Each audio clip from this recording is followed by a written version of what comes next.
My phone to begin.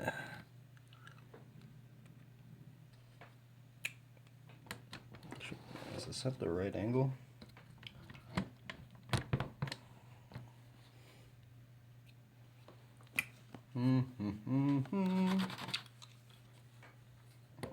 Push this out down. Get this light up in here.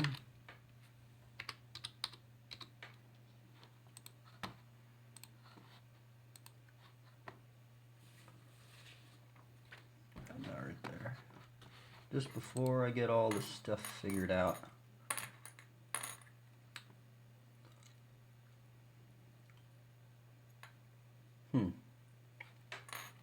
I might have to switch this up. Let's see here.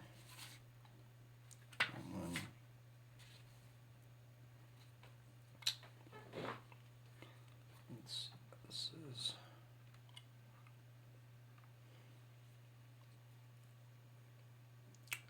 Okay, angle? I think it might be.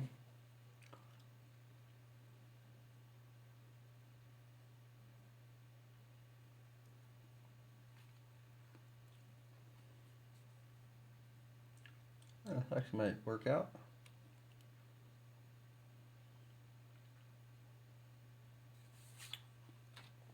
That was welcome to the cringe stream of me trying to learn how to draw bikes that are not really working out. But you know what? We're going to continue going forward. I want to learn how to draw bikes.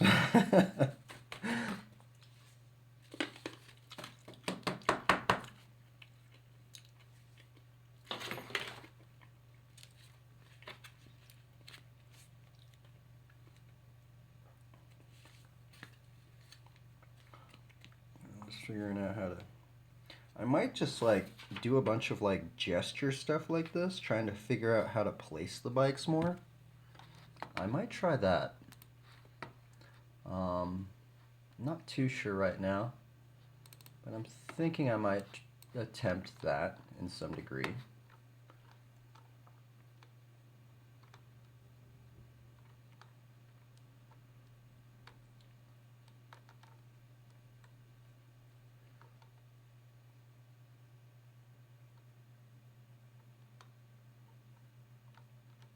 Maybe even just doing like little gestures more, so I had like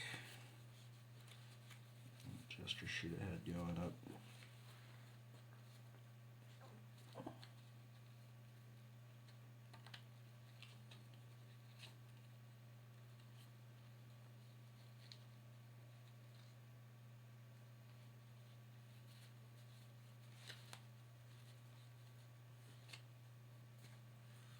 Do do do.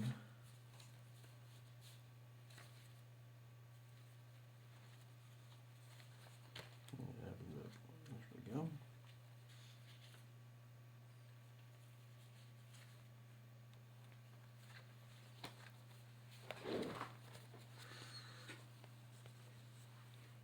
See if that can work out. Might work out.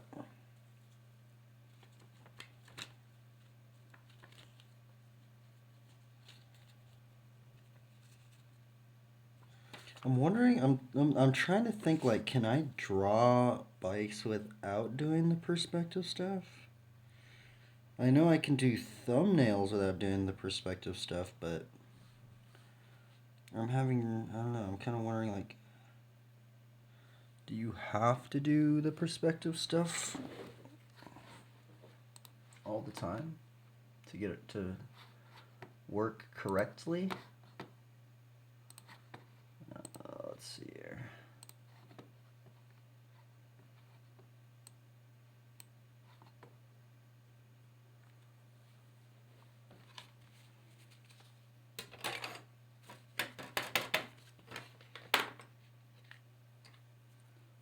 Try that out real quick.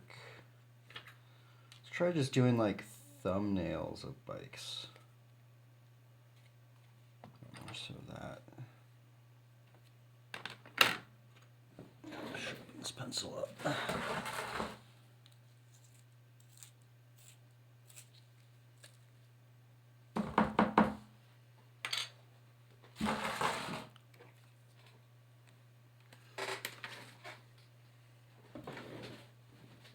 Okay, let's see here.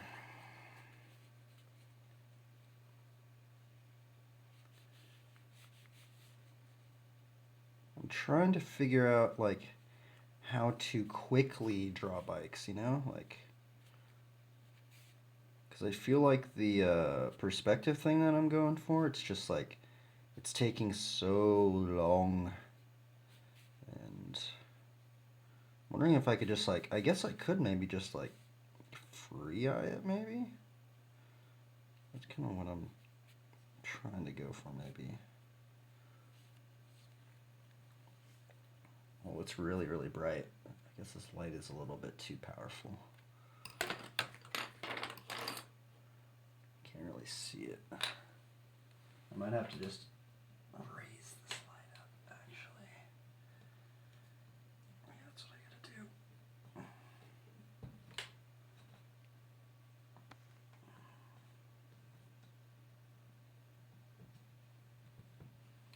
I think the problem with raising the light up is it gets like hot for some reason. Maybe this is better.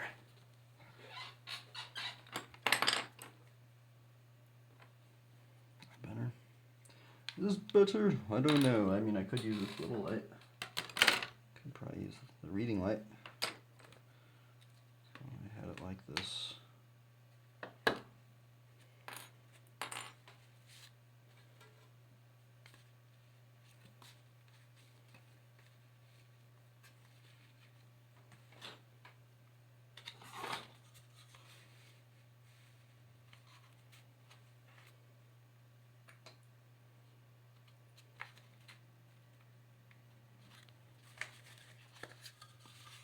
Trying to figure this all out.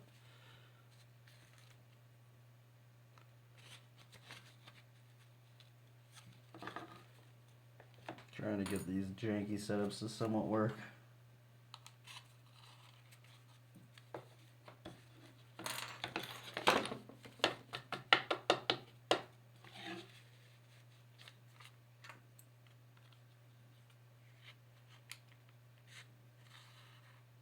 This one is probably the most energy efficient way to do it. This light seems very, very bright. Like so bright, it's like you can't see it on. It's like making the thing on the stream. I can't even see what I'm doing, or the viewer can't see what's going down.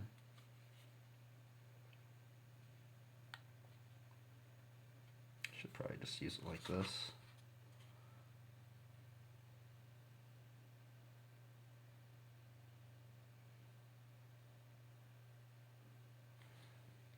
Still figuring out how to get this placed correctly. I apologize. I'm just still trying to figure out these darn camera settings. Because my phone is on this. Yeah, it would be nice to have like a legit like setup, you know? I'm kind of winging it right now. We're winging it. Okay, let's maybe do like people in the blue.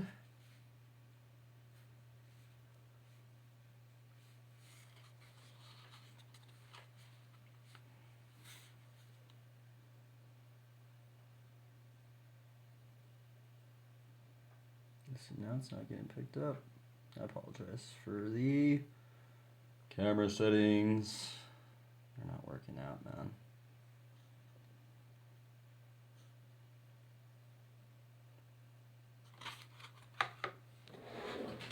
I just turn this light off. Go full on just cavern. Tavern. Welcome to the tavern. Tavern level.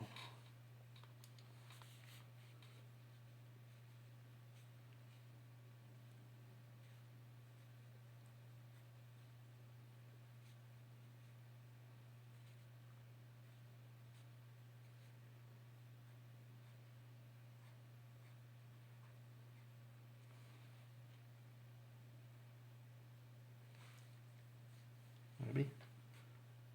For some reason, it like autofocuses on my hand. It's kind of the bad part. Let's move this up.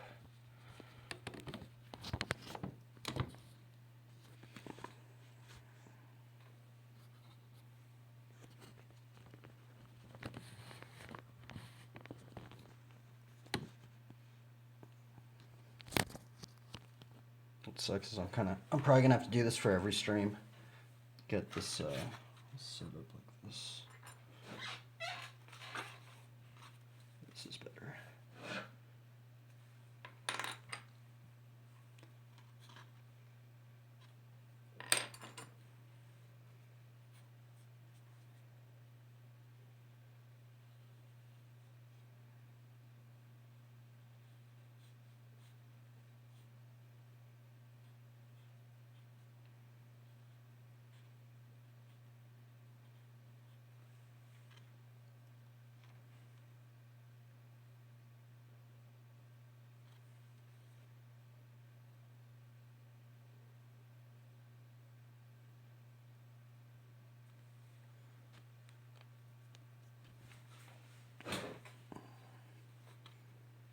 So it should be drawing like...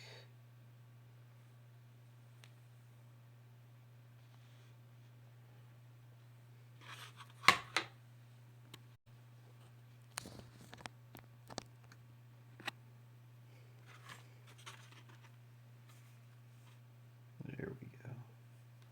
Okay, I think that's how I should be doing it. Drawing it like this, covering the phone. You're drawing it like this.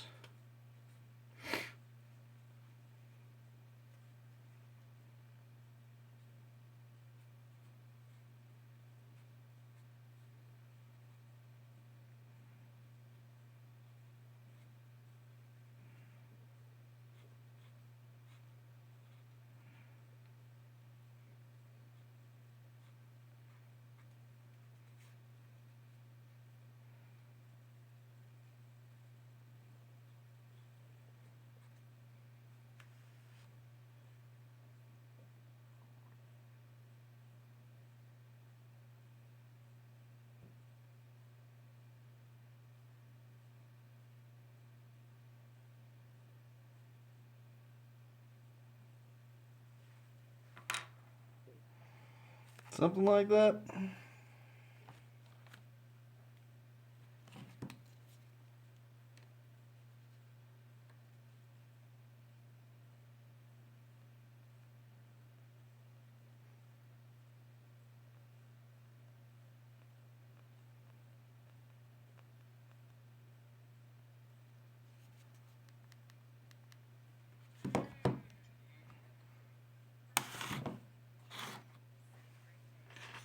It's like right in front of the camera, which is nice.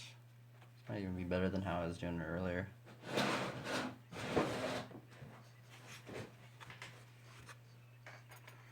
And I guess it's more energy efficient because I'm using just this little light instead of this big one that heats up a bunch of stuff.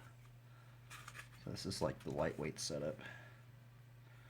The lightweight setup.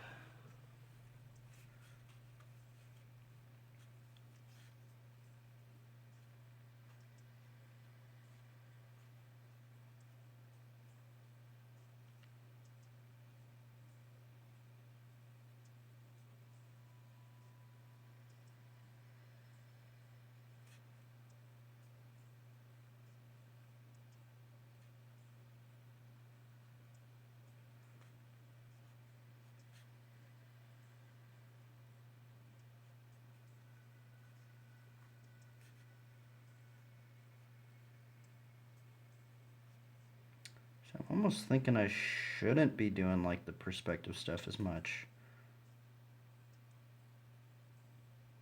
I kind of feel like the perspective stuff's kind of like, it's been making me overthink things, you know? I don't know, I guess I should be doing it. I'm just like messing around right now. I'm just, basically what I'm trying to do is just trying to figure out how to draw these darn bikes faster. Because I feel like there's a faster way to draw it. And unfortunately, there's not many YouTube videos at all about drawing bikes. So I've been trying to just just wing it on how to learn it. There is a good one that he's an industrial designer, and he does it with the perspective thing. The problem is like I keep doing the perspective thing, but man, it's like it's taking up a lot of my time just trying to I don't know. It's kind of confusing me. It makes me feel like I have to do things perfect. Um, I don't know. It's like it's weird. Because normally how I did draw, like how I draw like basically every character illustration is I would do like a little thumbnail like this. I'm like thinking about like how I used to do it, before like this whole like perspective grid thing that I've been trying to. I've learned the perspective grid many times. It's just I'm wondering like can I just get away with not having to do it as much, like I mean, of course I'm kind of thinking about it like on these, but it's also like I'm not laying it out. I'm not figuring out the exact size of the wheels, and I guess that's the other thing is I was learning from a industrial designer, and his drawings are for like legitimate products. Like if he was actually like it's almost like mechanical stuff, like if you were legitimately gonna make that thing work in reality. Um, Whereas I'm kind of going more for like, I'm adding figures on them and stuff like that. So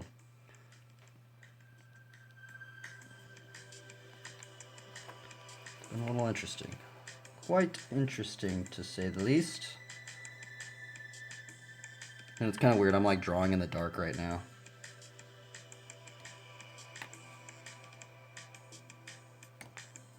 I kind of feel like I need some more light up in here, man. This is like the only light I have.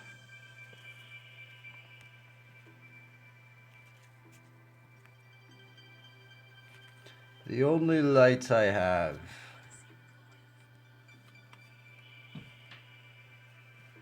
But it looks good on the stream. That's the thing. I do, for some reason. Okay, let's. What if I turn on this light? Like blows out the freaking. It gets way too bright. I think. What can I do? I guess it still works. Oh, see, it's still like I don't know. There's something with this light right here. It's like it's too powerful or something.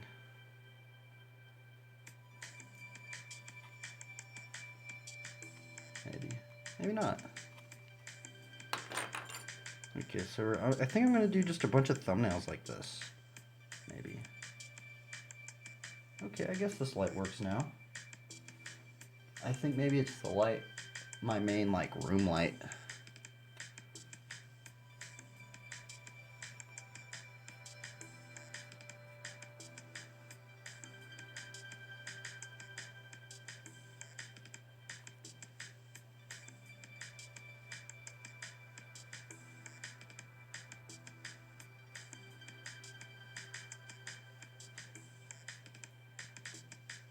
Yeah, but for those illustrators that are out there, I'd love to see like more bike illustrations because I've looked on Pinterest, I've looked on Instagram, I've looked on Google, and there's not many, man. I'm really surprised. Like I'm very, very surprised. Like especially with the whole like green energy thing. You think that there'd be a lot of people wanting to promote the bicycle, stuff like that. That's honestly one of the reasons why I'm kind of going for this as well. Is like I guess it almost makes me feel like I have like a bigger goal because I'm like promoting the bicycle, and it could somewhat help, you know, help the inevitable fuel crisis in the future. And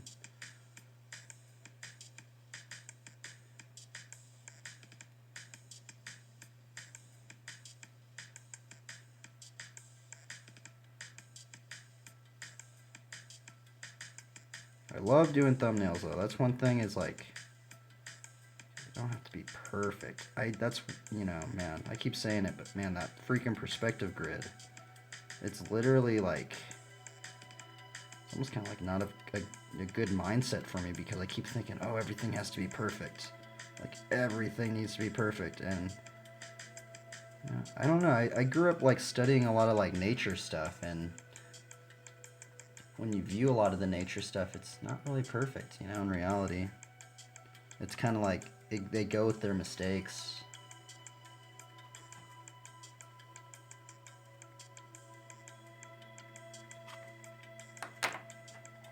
You know, I'm just listening to some atmospheric, what is this? Atmospheric ambience.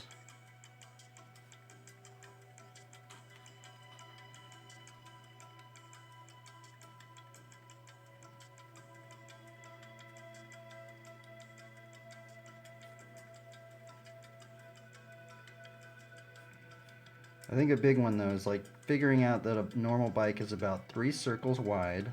We've covered that. I'm not really gonna, I mean, maybe should I be doing, when I do my thumbnail, should I be placing the perspective, I should maybe at least be figuring out where the horizon line is, you know? It's probably something I should be figuring out, but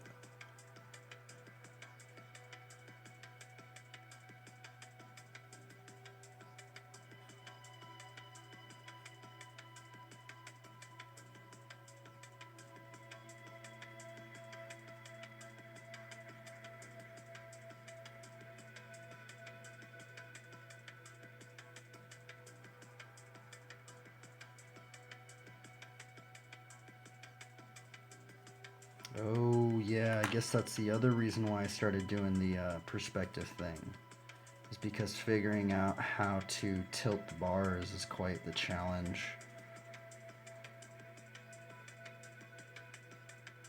Hmm. Oh well. Thumbnails are always good. Always good practice.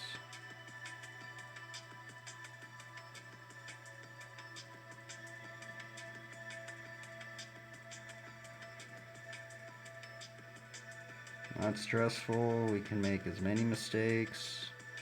Not have to be glued down completely.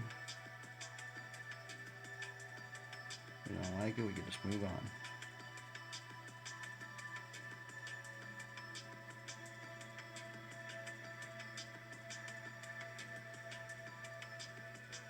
That's a cool bike right there. I kind of dig that.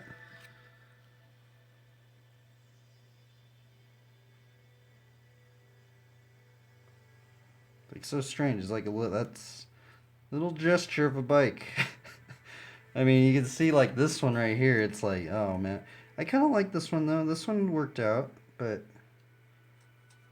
I mean, maybe what I should be doing more so is doing like gesture bikes with the people on them beforehand, because what I kind of was doing was I was like drawing and designing the bike and then designing the figure on top of the bike.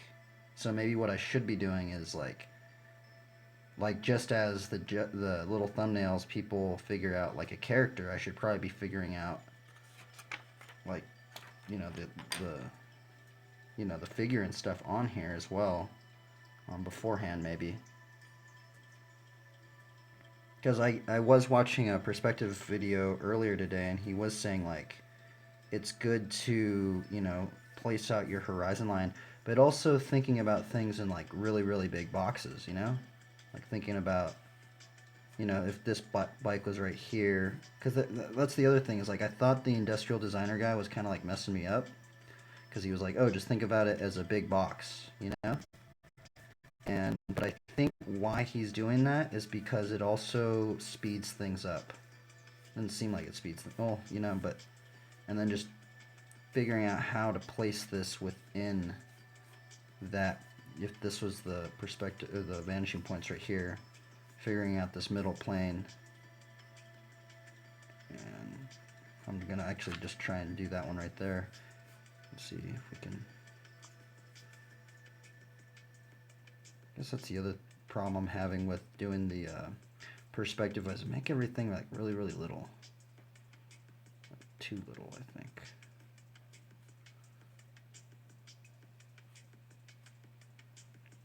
Okay, I think we're uncovering a little bit more. We can add a little character up in here, and maybe since we have this little character, the spear.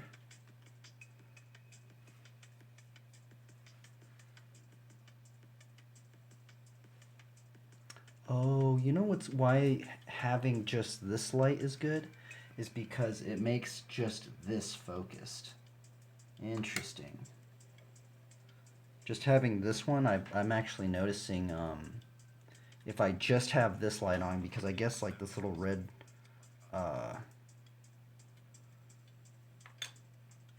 interesting. Okay, so if I just have this little light on the drawing,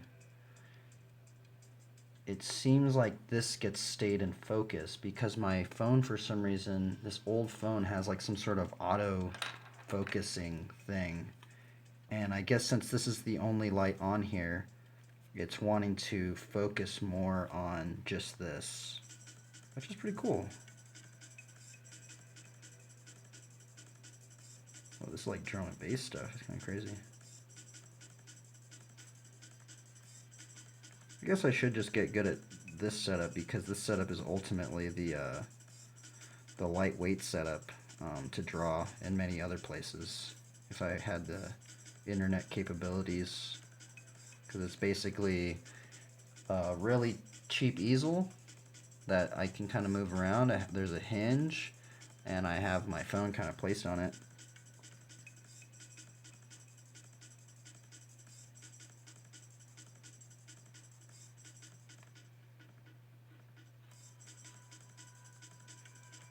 Now this is something I haven't seen anybody say to do. Well, yeah, I've heard people do, like, they say, oh, do the thumbnail, but I haven't seen too many people do, like, actually I haven't seen anybody do the thumbnail for the bike. And I was like, and today I was like thinking, man, like, I was like, well, I always start with the thumbnail. Why don't I just do the thumbnail more, figuring out the figure, and then doing the bike, you know? Like, just treating this as just like how I always do draw, and just doing it with a bike, you know? So I don't know if that's going to help me in the ladder, but we might go for it. It's also kind of nice because, like, it's kind of interesting because there's just this light on here, and it's kind of keeping me more like one track mindset, you know? It's maybe this might also keep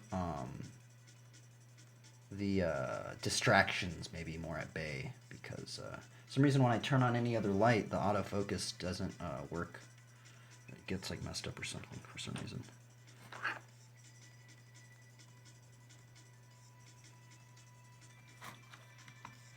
I'm digging this. I dig this, how it's kind of working out. Let's see. I need to pop this chat out real quick just in case somebody comes in here. Even though nobody really talks to me on here. I'm normally this is just a stream of consciousness of my own thoughts. But you know what? It's okay. Actually, I need to add some tags to this stuff. Let's put that. Let's just put that one up on there. Add some tags to this stream.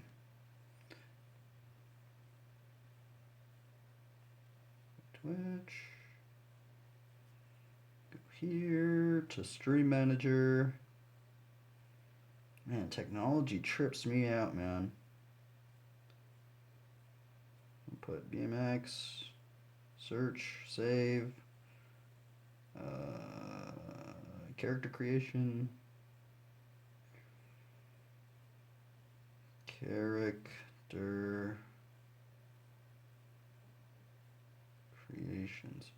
Wow, they're adding like more tags. Character creation, I guess drawing. Drawing, search, save, done. Boom.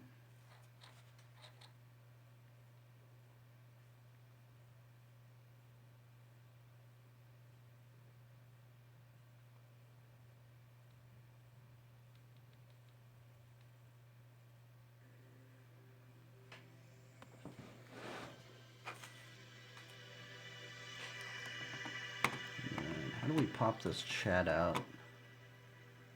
Chat settings. Pop out chat. Pop out chat.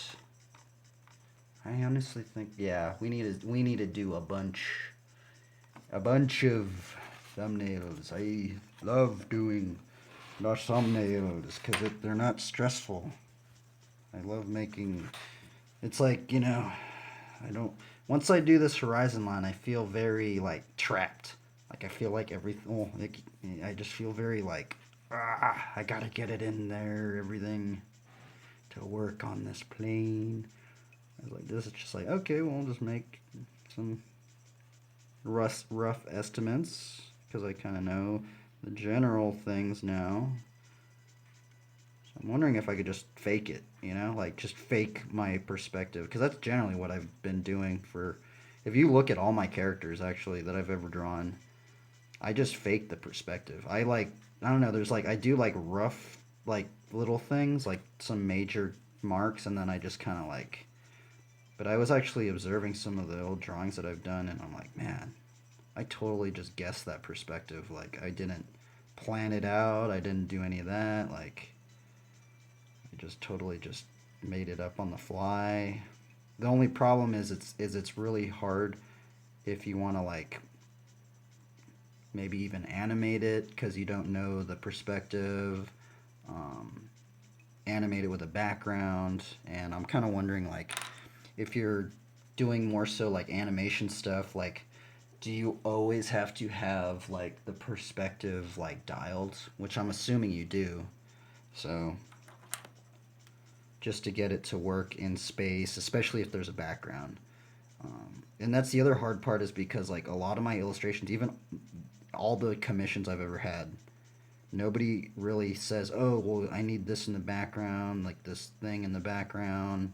They're just kind of like, oh, well, just focus on the character and then just make the background blurry. Just I want a really detailed character. You can just do whatever you want with the background. And because of that, it's made me not really think about perspective too much, because I didn't really need to do it, because I was like, all right, well, I'm just gonna paint a character out and then just make a blurry background. So yeah, I don't know. I'm in weird, I don't know. I'm in a strange the just drawing the bikes have really been it's so foreign to me, I'm doing things that it's like I'm having to learn all the things that I didn't have to do, which is cool. It's almost like relearning how to draw. I have to I'm relearning how to do this new problem or something. It's pretty crazy, actually. Pretty crazy.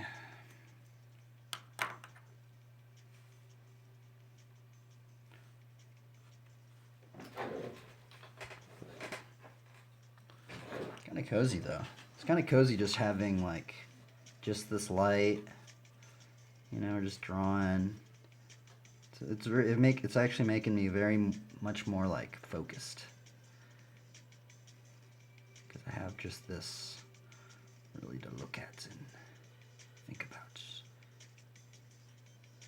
That's the other thing, is when I was living in Long Beach, I would just always just be drawing in coffee shops and stuff, and I feel like that setting too, it's good for just drawing in coffee shops and stuff. It's good for focus, because sometimes when you're at home, it's you can just go on the internet, get absorbed in that, or even reference. Sometimes you could just have all this reference up. You have the entire internet. You could just be looking at reference after reference after reference. Like years ago, I would get so caught up with that, you know, like where I'd like literally be hunting down the reference, like trying to find the exact angle for this or that just to get it to work. And yeah, sometimes I feel like it just was such a time sink sometimes. Not saying it wasn't good though, because everything has its own little.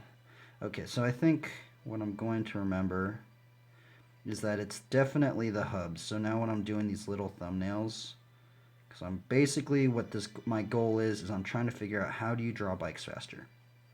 Because the perspective thing, it ain't making me draw bikes faster. It's making me frustrated, honestly. But I think just figuring out this axis of the hubs and then this axis of the hubs right here is a really big one, because then I could figure out, okay, so that's somewhat of the perspective line somewhere around there. Then I can point the bars to it from that hub line, since we know the axis is on this head tube. So I feel like I'm getting closer of what I should be doing to try and figure out some of these problems that's starting to occur.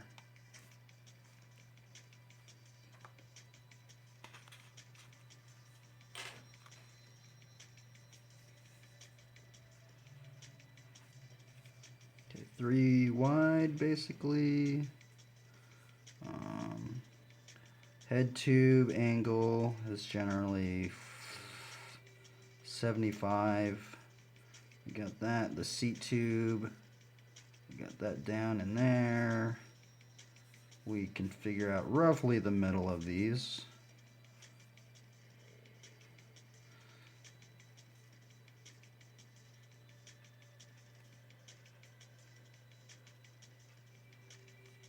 Just a straight view of a bike, and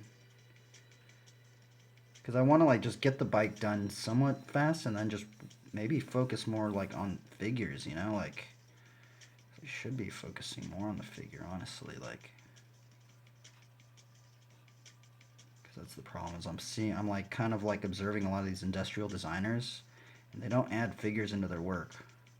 They do some amazing perspective drawings, like stuff that I could never do, you know, but I'm like, man, you guys need to add some people to some stuff, man. You know, like, and the other problem is like sometimes they do like these very stale kind of almost like the exact like 3/4 things, and I've been kind of getting like almost like caught in that where I'm like, oh, I have to like get it completely right in the perspective of this. It's like, I don't know. I don't really know what I'm talking about. I'm just trying to figure out how to do this. Let's see, how can I shrink this pop out screen down? Okay, here we go. There we go. Push that over there. My stream at. Just put that right up in there too.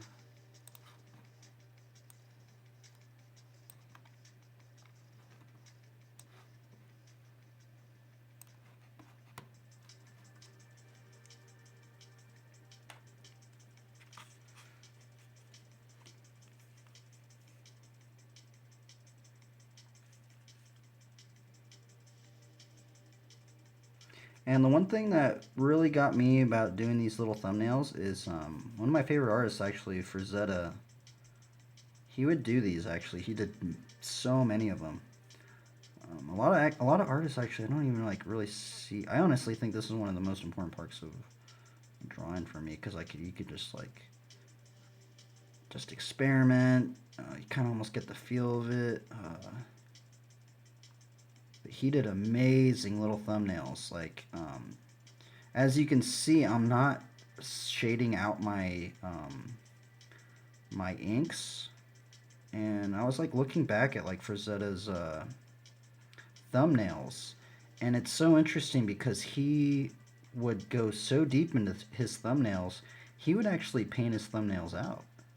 Like he had a lot of his color layouts already established. He had his light source established before he even went into it. You know, like so and it's kind of interesting to me.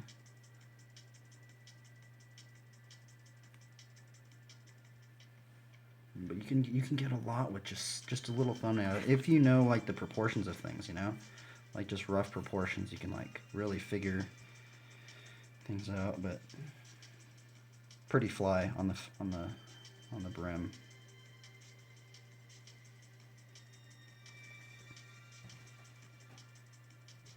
I kind of want to do more.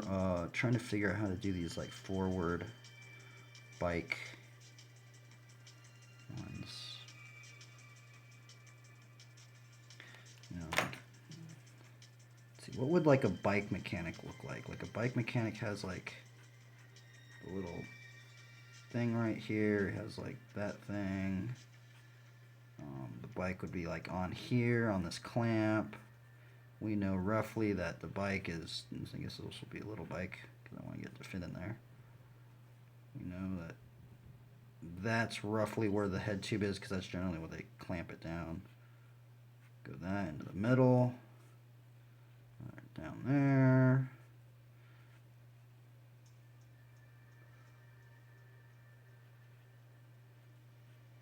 Seat.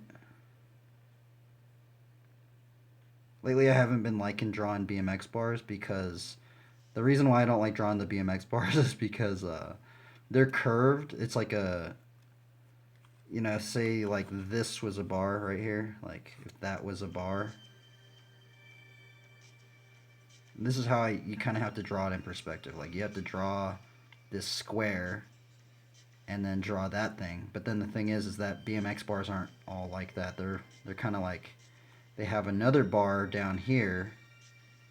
That's like the main one, and then it curves up like that. And then sometimes just figuring out like that curve in perspective is just kind of like a time sink. Like that. Those are actually really low rise bars.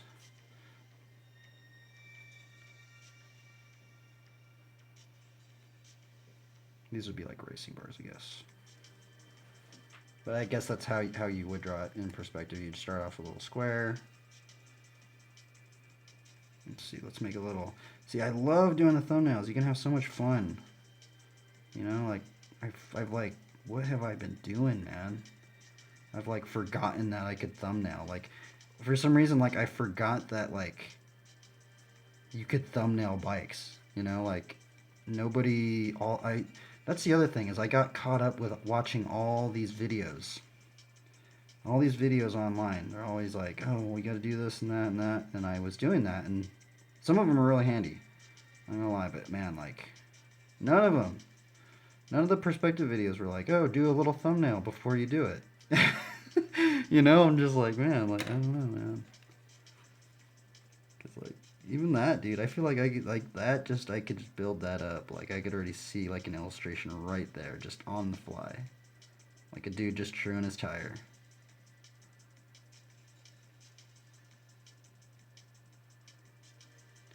I'm wondering actually if like comic book artists, like, do they thumbnail the entire thing out before they do it? I think they do. I know they do like rough stuff, but like that's another thing, is seeing how much artists go into like their thumbnails. Some of them do very, very crazy thumbnails. There's some artists like Alphonse Mucha. If you saw his thumbnails, you would be like, what in the world? Or even like John William Waterhouse. If you see some of his like rough early like study sketches before his big paintings, you'd be like, what in the world, bro? Like, this is not the painting itself. Like, this is like... And I find finding those like rough works is really keen on it, for me anyway. My whole thumbnailing process has basically been inspired by Frazetta, so that's one reason why I took to thumbnailing very heavily.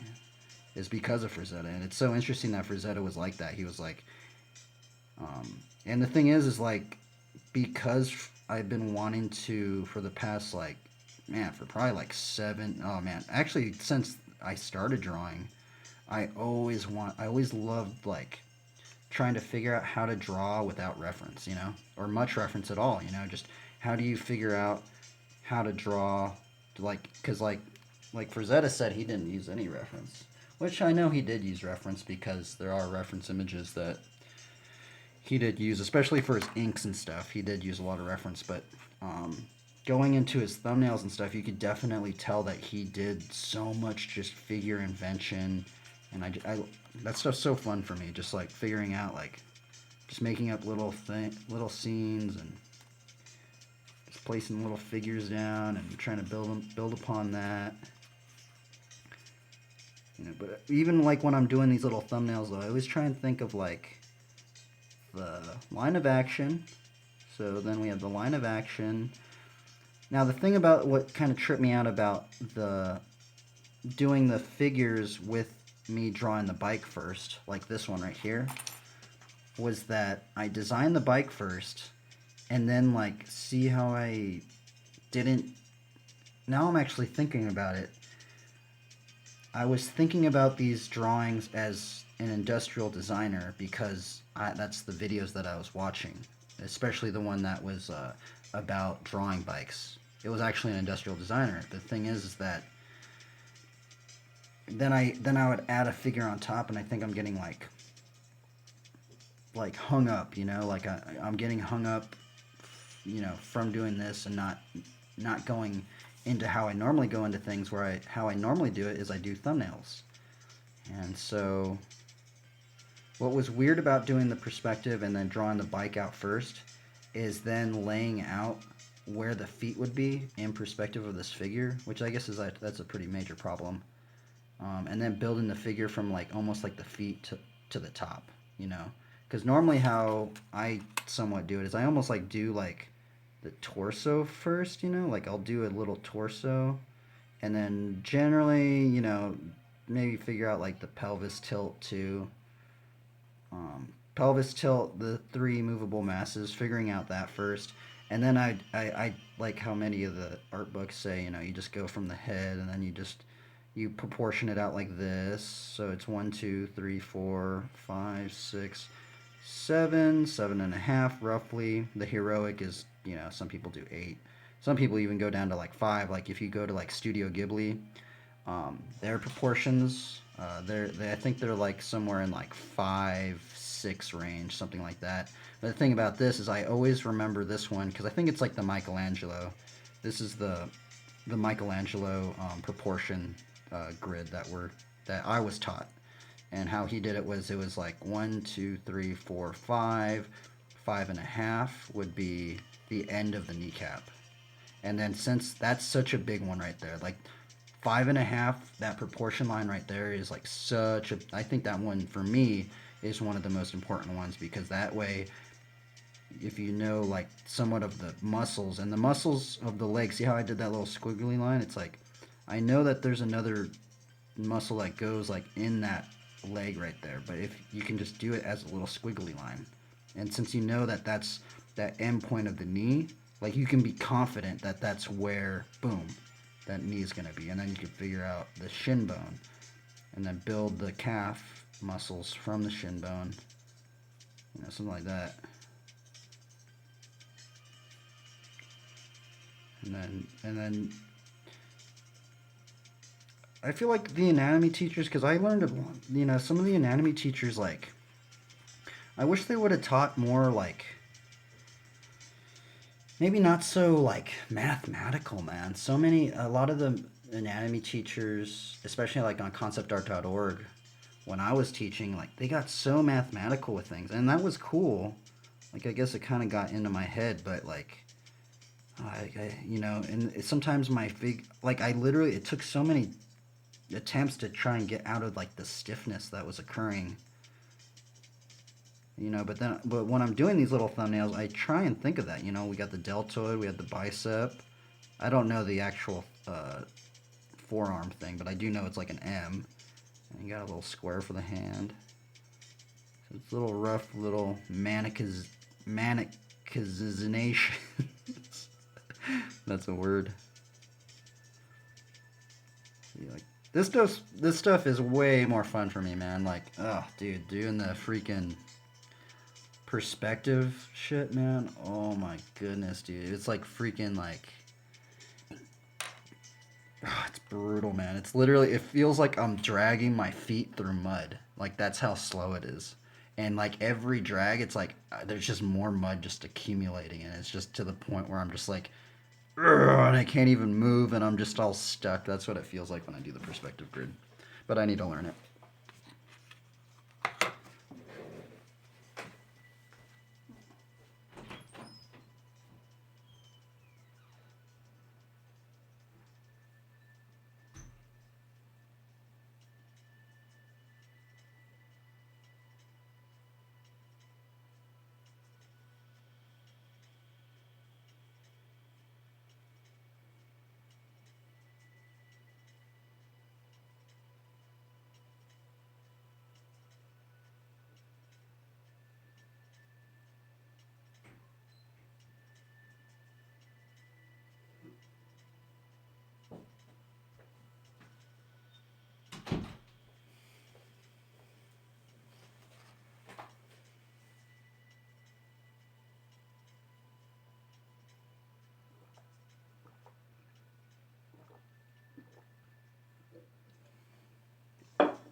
Okie dokie. Okie dokie. Okie dokie.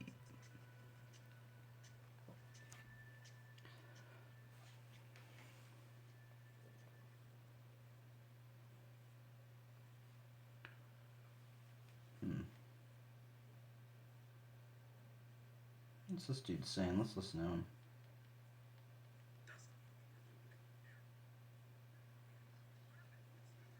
Sometimes this dude has some good motivation, man. Mike O'Hearn. I'm not into bodybuilding or anything, but I've been watching a lot of them are so disciplined and so like kind of keeps me going sometimes.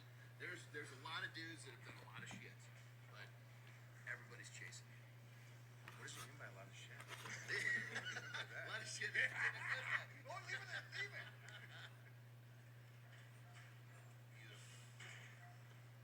Just like 135. Every stroke is identical. Oh, here we go. This. That's it, baby. Beautiful, brother. That's good stuff. That's good stuff. Yeah.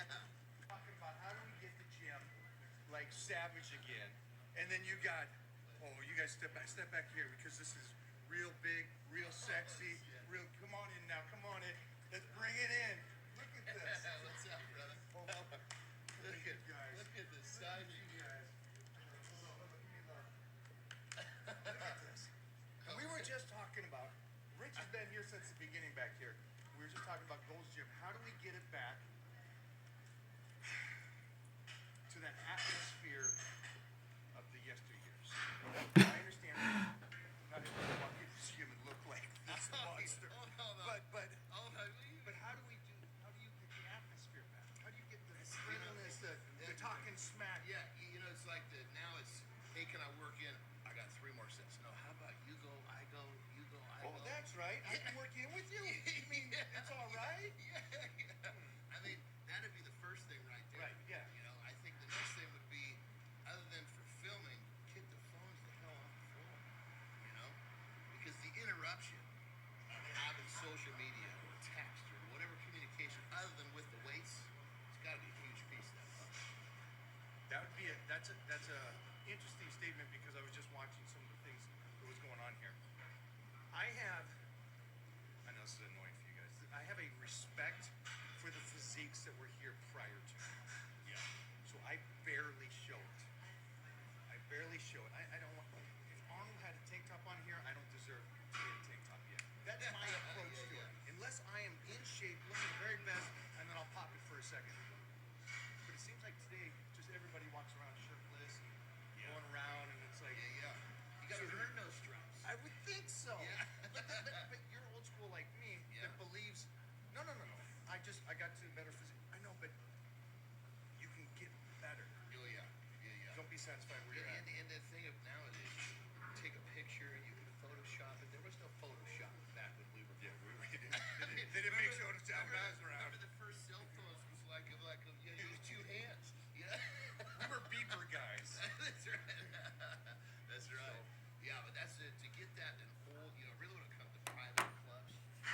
Hopefully this isn't like too loud. People coming in there.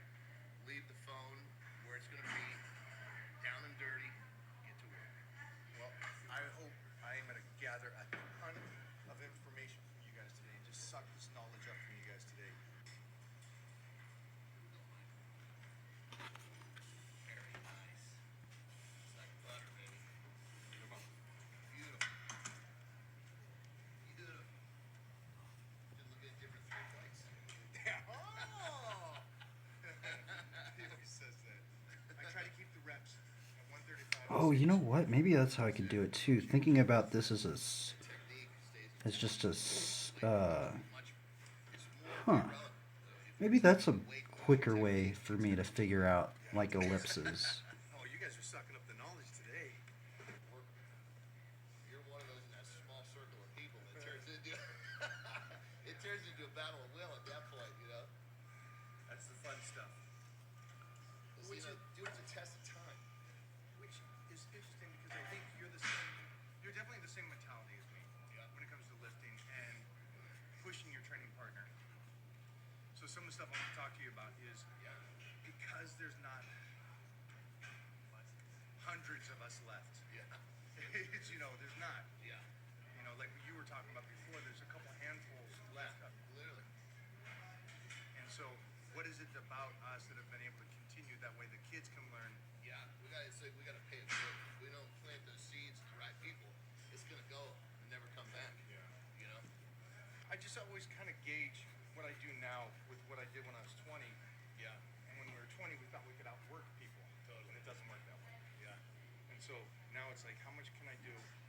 Smart, proficient, Yeah. get the work in I need to, and still continue to grow and get better. Yeah, and that's the formula.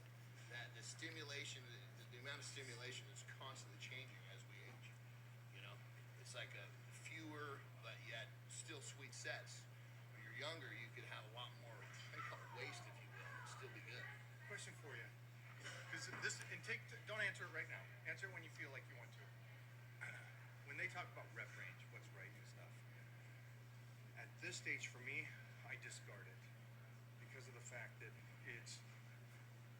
if I can do whatever amount of reps necessary to stimulate the muscle, to tear the fibers, to get out of the gym, I'm good with that. But it's never the 10 to 12s for me. Maybe it's on the last couple sets, but it's the heavier weights continuously trying to climb and keep the body's pressure. So the stress on the body. I need the stress on the body. That way it stays strong. Yeah. And then See, you know what? I should just listen to everything I normally just listen to.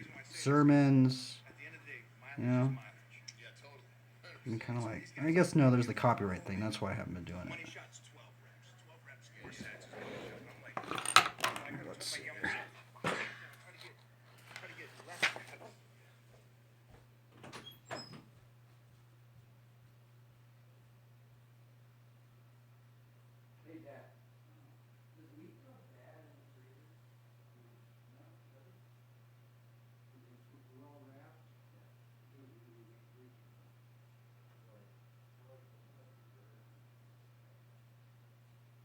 Well, the thing is, once you thaw them out,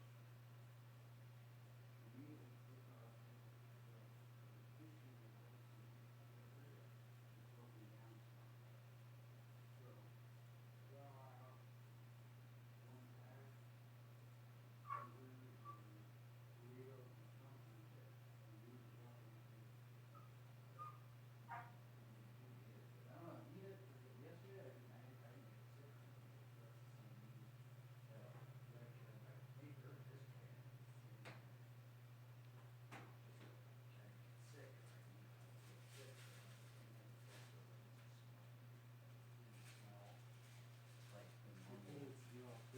Yeah, it didn't smell like, because you know, like meat normally doesn't even have a smell, you know, but you kind of have it.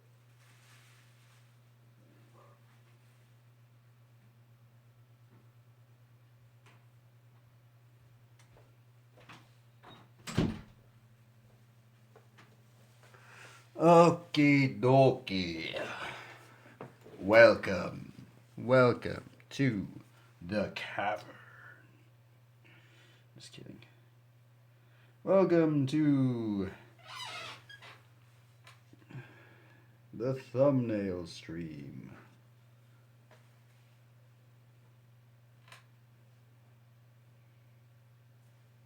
Welcome. Let's see here. Oh, it's really dark. I feel like I need to have another light, like a mini light.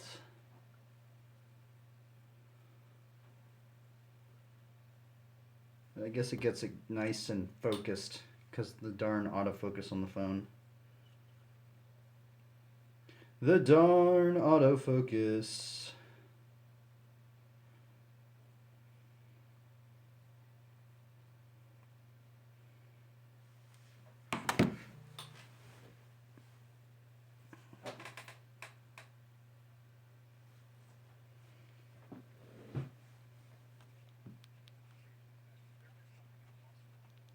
I'm talking about. I'm always been one of the things that I like when I come here. You grab a weight, obviously got to be at work with it. And just take it at the end. Your record is always going to be different. You know, if you're saying, oh, I'm going to do 5 sets of 10 versus I'm going to do 5 sets and take them all at the end. You know, they're all going to be That guy's done. He's done for the day. When the other guy comes in and goes, I got to keep going and keep going. My plan says I got to get 50 reps before the day's done. Kelly, you lost the whole game. come on, that can't be true. There's guys on Instagram that look great on just the cables. It's like trying to play football without your tackles. You know what I mean? They just completely miss that. It's not contact sport. So, but we were just talking about how the two types of people that diet down are the ones that come in and just go, I'm dieting, so I'm gonna just coast this last 3 months. Leg extension, tricep kickbacks, the cable machines constantly, the machines for the chest. They stay away from those compound movements. You need those compounds. Where- Going into a show, that's when you gotta do. Save it. Yeah, I mean, it's because I mean, of course, if you're a little banged up to work around something or whatnot on a basis, like coming into a show, I'm a believer. You gotta be actually testing it. You gotta be, of course, safely. You gotta be using the bars. You gotta be putting the pounders on that you can safely. That's what keeps the muscle big and full coming into a show. You're all sucked up. That muscle's gotta have something, and that bar's gonna do it. I love the fact that I can gauge my strength and stuff on diet. So like when I'm doing 405 for one on incline, that's usually at the end of a diet. And then off season, I'm at 10 reps. Yeah. Well, what? You're still just doing 405. Exactly. Yeah. And I'm smiling. Yeah. They Yeah. completely miss the Miss the point of fact it. that there's a zero behind that one. It's you're still doing the compound movement, forcing the body to keep the stress on it. Yeah. So it's one of those rarities that I don't meet a lot of people. First of all, I don't meet a lot of people. I feel like I could just fake the Walking perspective. around like a superhero.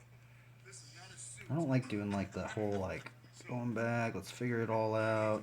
I kind of like just how do I do this but in a bigger scale, you know? That's kind of what I'm trying to figure out. Like, Difference between getting banged up and injured.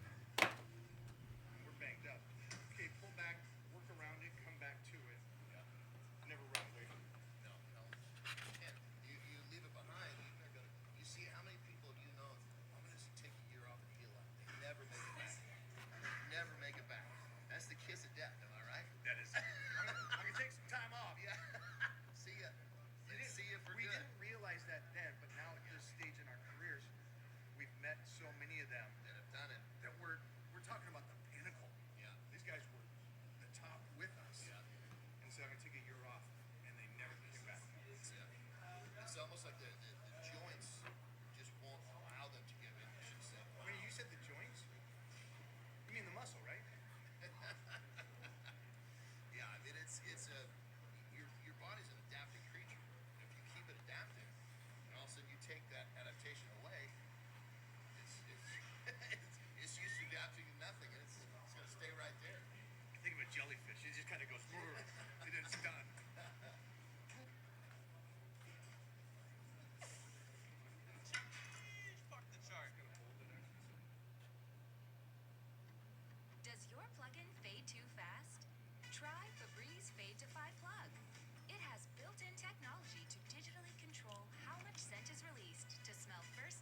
Oh my goodness, so much crazy shit going down, man.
Trying to figure out a good thumbnail technique.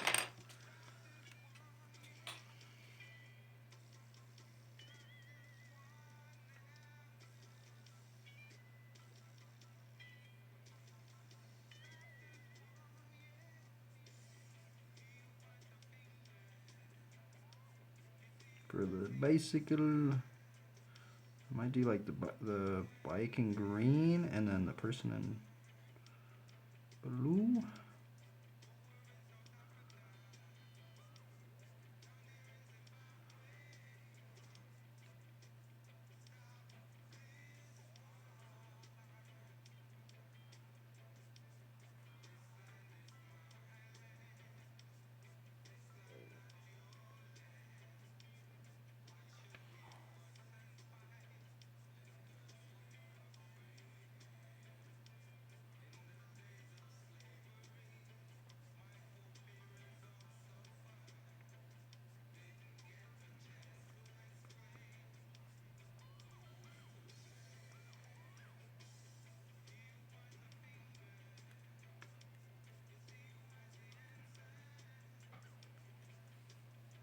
Yeah, that thumbnail turned out pretty good.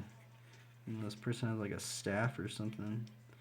I'm gonna try and actually think about maybe trying to somehow learn how to mix the fantasy stuff with the bicycle. This one's pretty good. I kind of want to like build that one up actually. See, it takes me a little bit of time to get it rolling. Like this was the first one, very stiff, and it kind of worked out.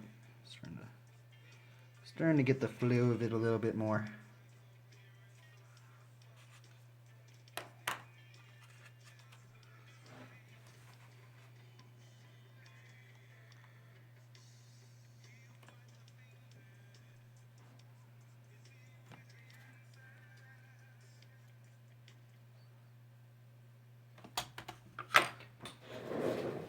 Oh, I kind of want to chill. I want to chill.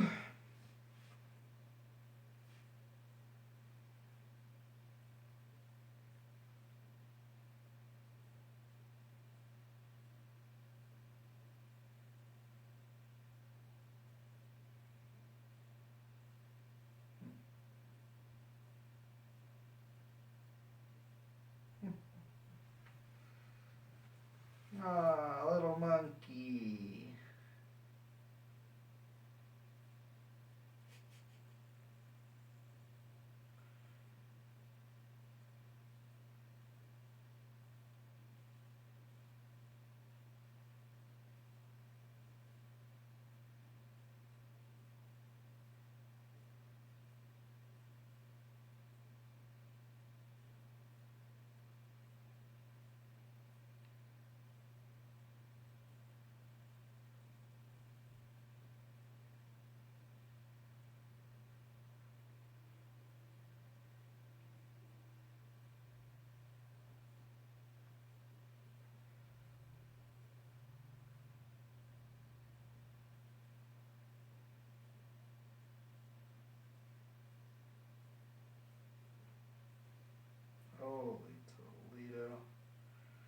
You people be wildin', man.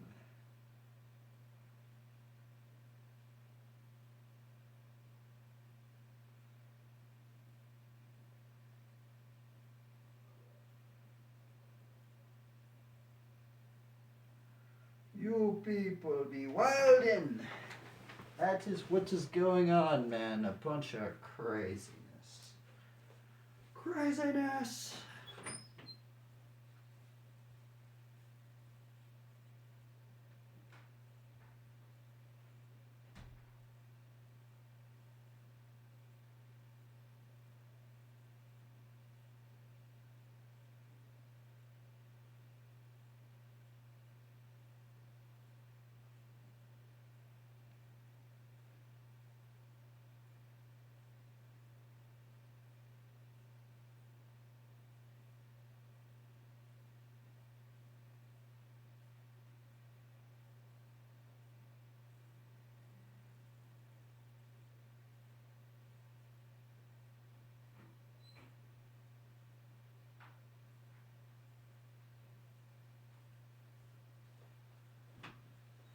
Okay, I think we're gonna do some like, maybe try and just do like bike gestures.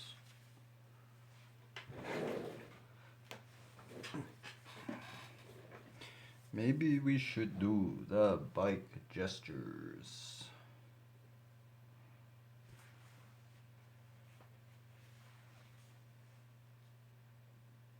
Ugh.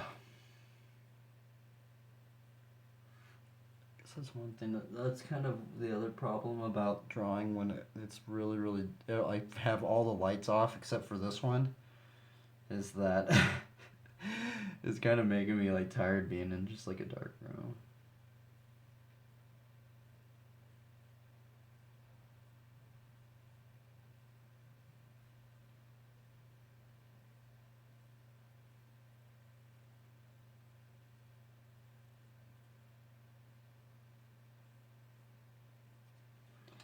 Do do do do do do.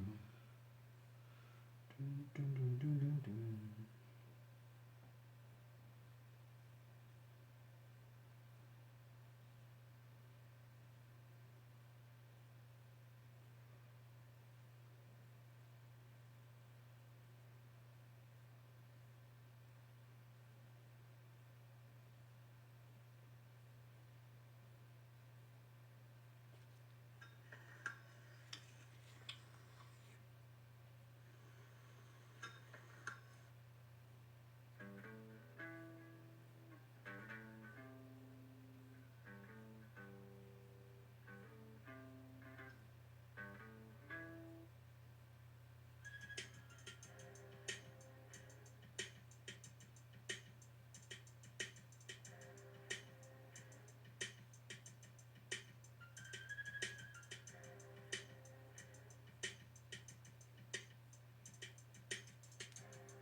Yeah, this is crazy, man. I've never seen anybody do this in person. Like, check this out. This is like, I posted this earlier, but like, I'm just gonna show up onto the, I kind of forgot, like, okay, so I forgot that my phone is, I don't know.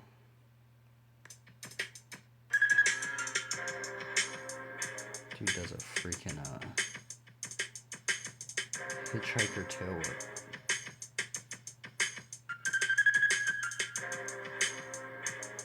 It's not really, oh, it's not focusing. Shit's crazy, bro.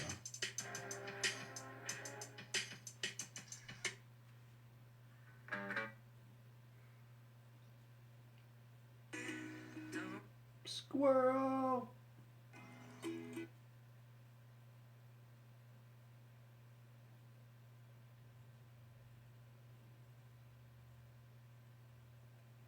Wow, that's cool. That's a cool whip right there, man.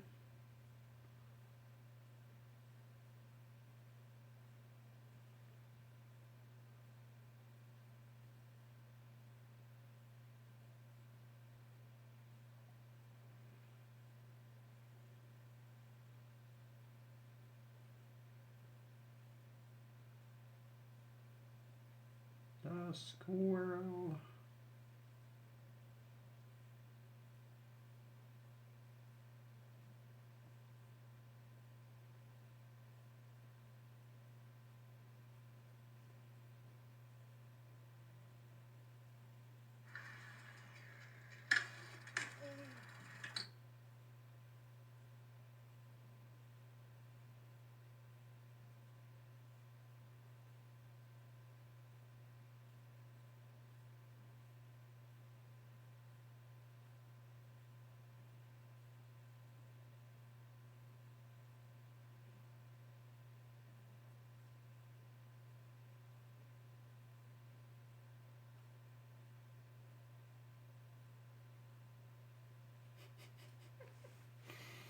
Hmm.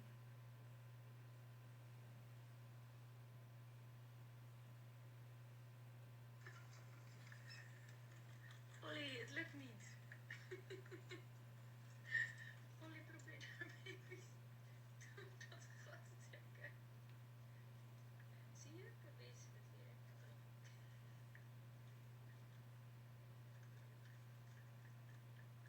Dit is zo dom.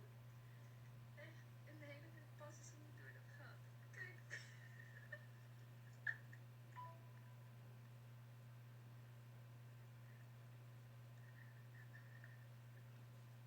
It's strange that a rat would do that. That is strange that a rat would do that.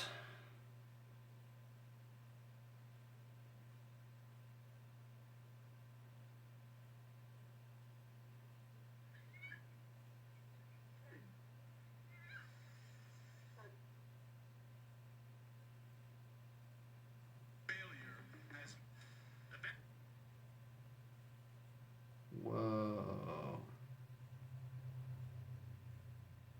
You know what? I should draw like lions.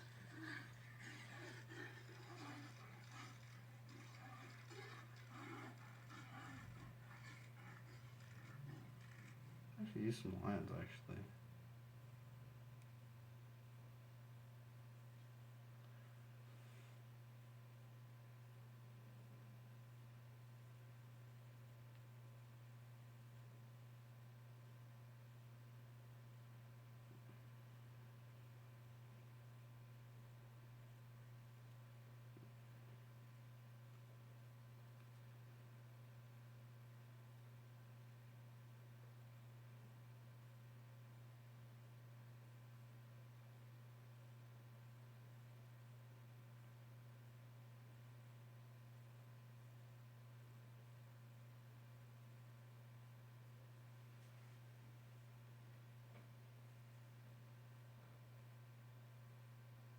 You know what? Maybe that's what I should do.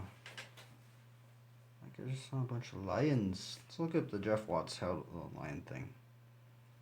There's something with animals.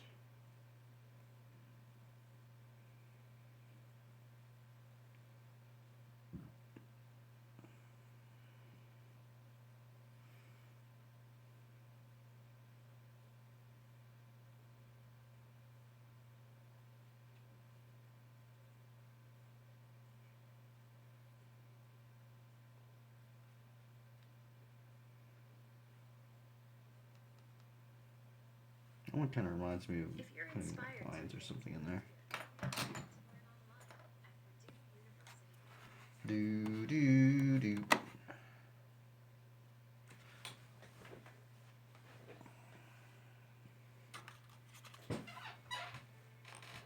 This color.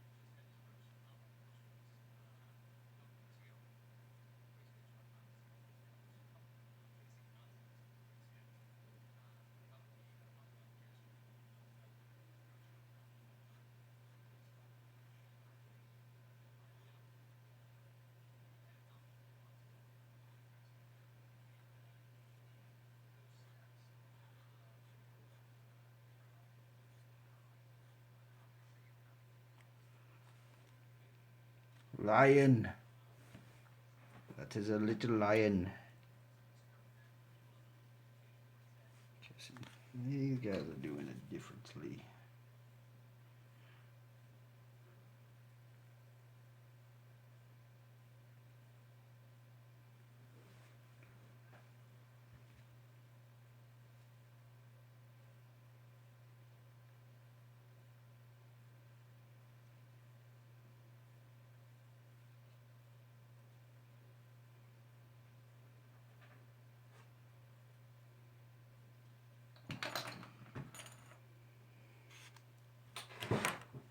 I'm looking at some reference for lions there because I do not know how to draw a lion.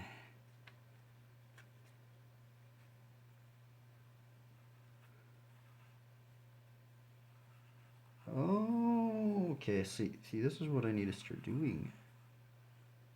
This is why the thumbnail is so important.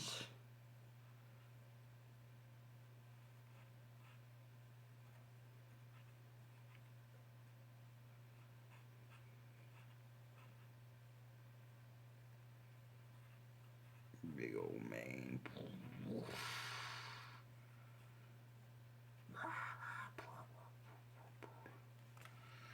The righteous are as bold as lions.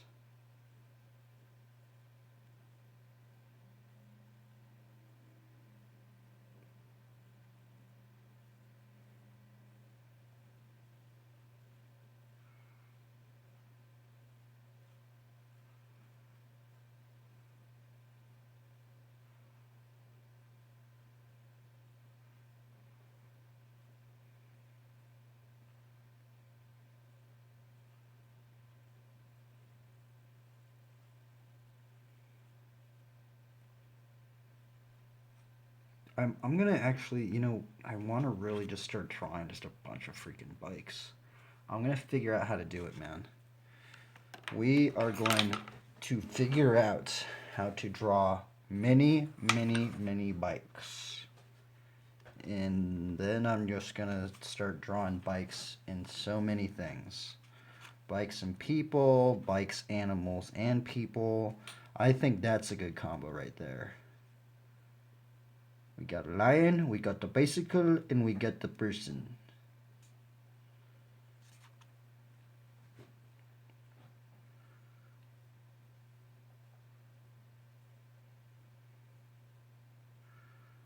How the problem, the challenge is, how do we not get this stiff?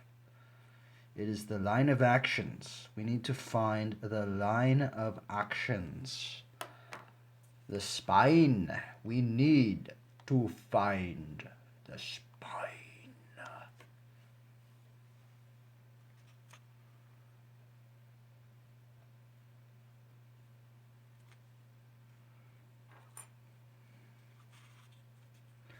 Okay, let's draw another bicycle. I want to do like a little like weird little tire bikes.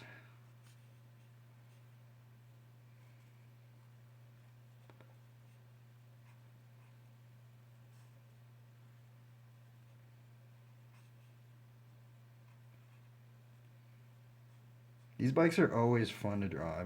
Every single one I've drawn, I've just had a really fun time drawing them.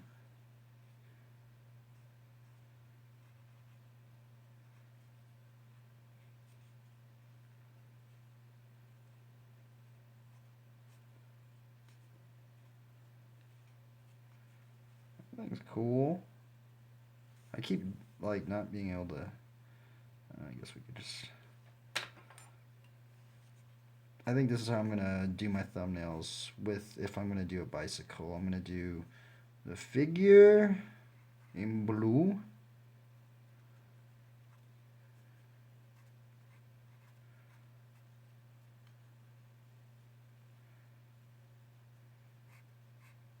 You know what? I haven't done any like writing.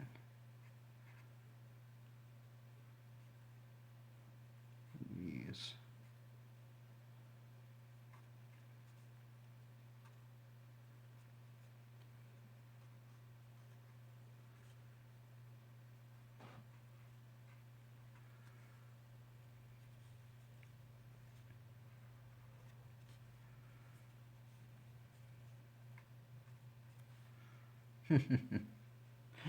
What if we do this and then a lion running on the side? That'd be freaking hilarious.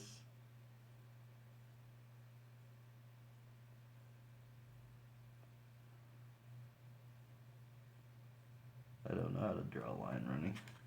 I'm like quickly looking up a little bit of reference for the lion. This is it, the line's actually flipped on the other side, but for if you understand like kind of how it is.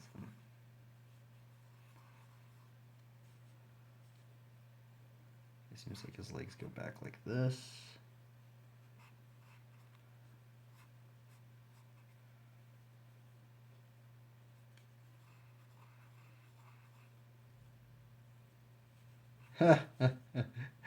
Oh, this is funny.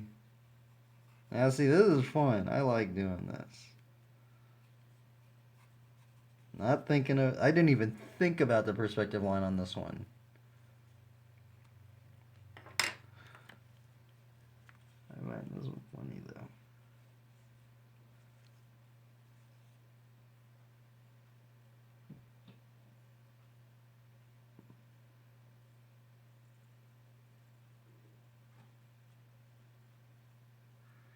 Dude, it's actually making me think, like, I've never seen, like, a lion centaur person.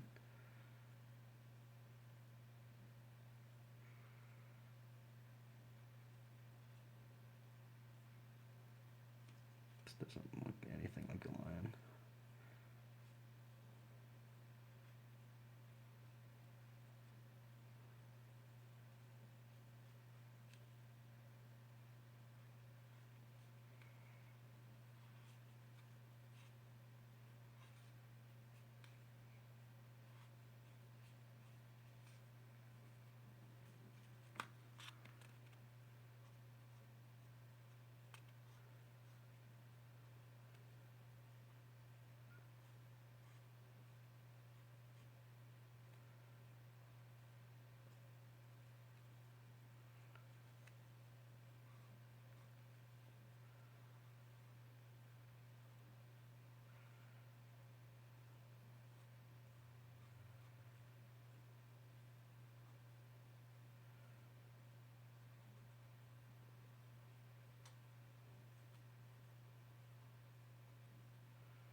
Dude, this one's funny.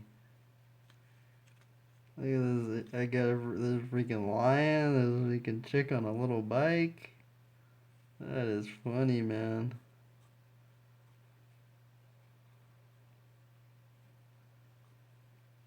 Yeah, I think I'm gonna try and maybe just get back to not doing the perspective stuff as much. It was good. It was a good like battle, man. But holy Toledo, yesterday was just like so stressful, man.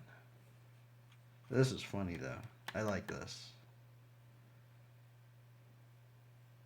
Almost actually, I kind of want to do a different head. Like it almost seems like because I'm looking at that picture of the lion. It's actually the other way. I'm just trying to figure out how to. I was like trying to put that head onto this one, but actually looks like he's like looking back.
I'm tired. Why am I tired? It's because it's so dark in here. Ugh.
The lion.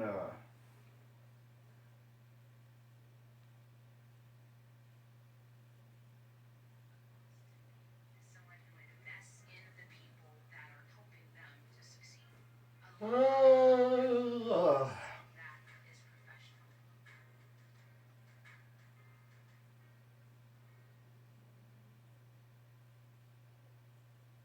With Ukraine devastated by war across the country and all our effort to stay alive,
Oops.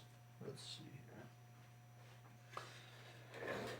Oh man, drawing in that freaking just the dark, like it's kind of tiring. Like it actually made me tired. I don't know if I should do that. Oh, how do I should draw in the dark, man. The only thing is, let's see if it autofocuses a lot.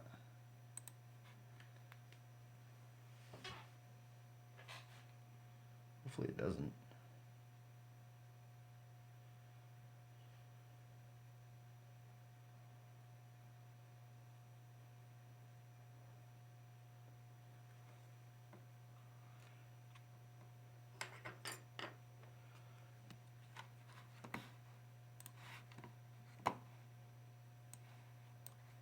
Let's draw more bikes. Bike thumbnails. I want to at least. Maybe that's what I should do. I should maybe do like.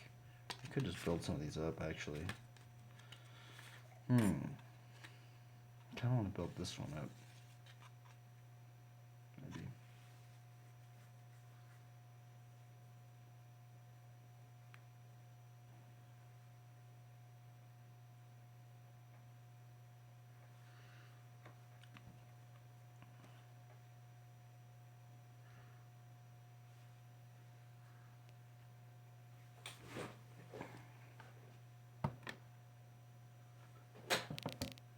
Actually, I need to push this up, I think.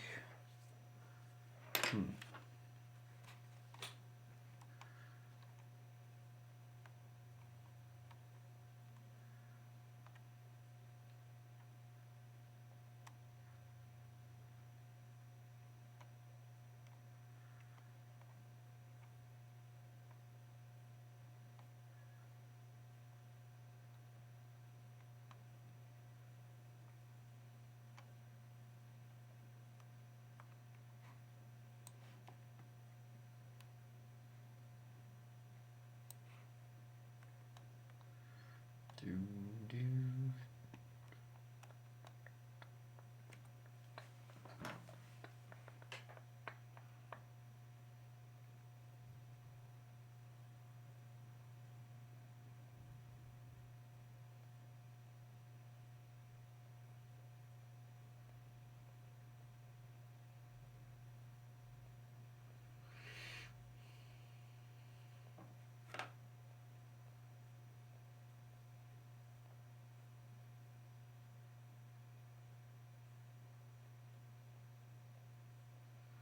Maybe I should try and draw a bike without the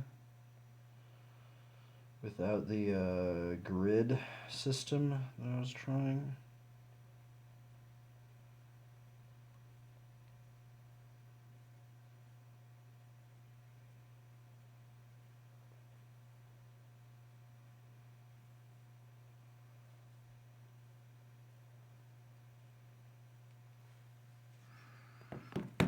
Kind of maybe wanted to try to build this one up. Kind of like that one. Or maybe this one.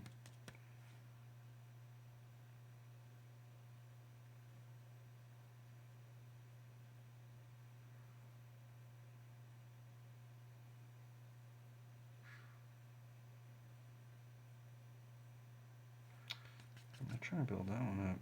Maybe just this figure right here. I dig that one. Kind of like, I feel like that one kind of worked out. Or maybe even that dude that's just working on the bike right there.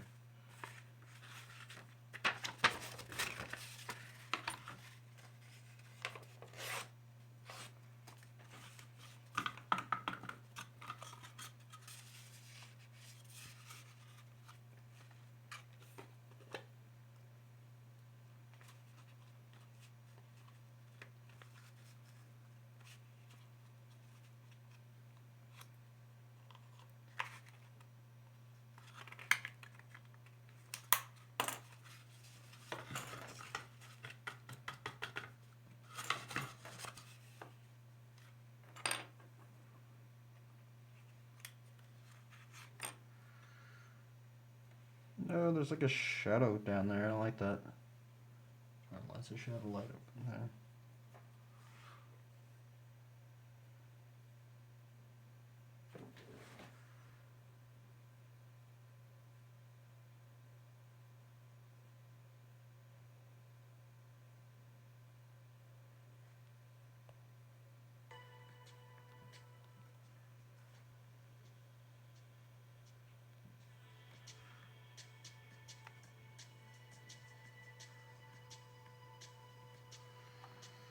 Maybe I'll try it with all the lights up.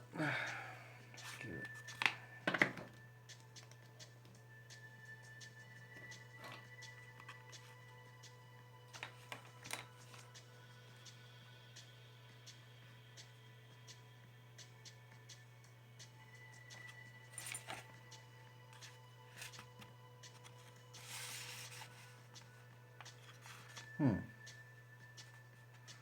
Guess I know first things.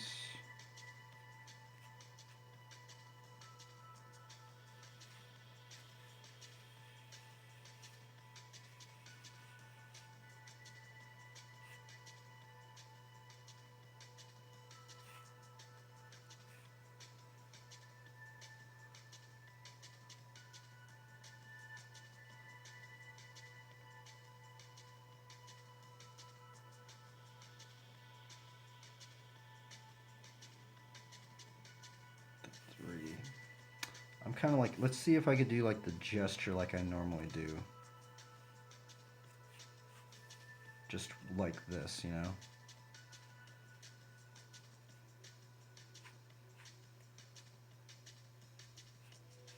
And maybe if I need to, I could do the perspective-ish stuff like later down.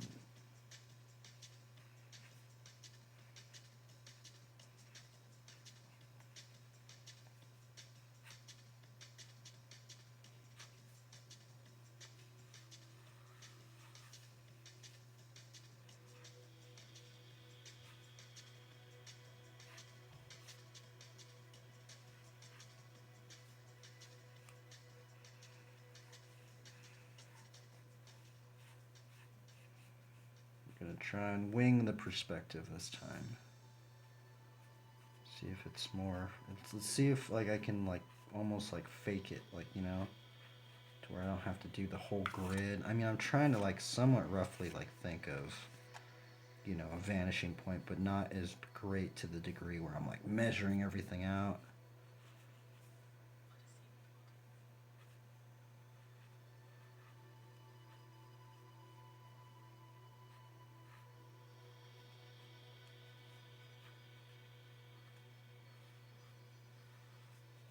It's more like guessing. Guesstimization.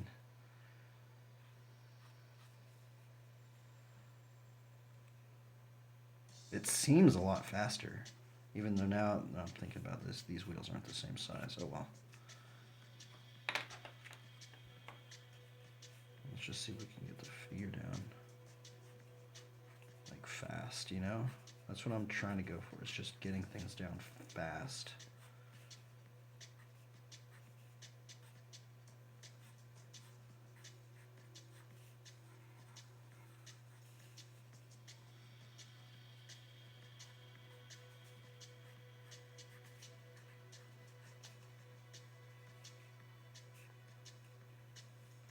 I can even change it too.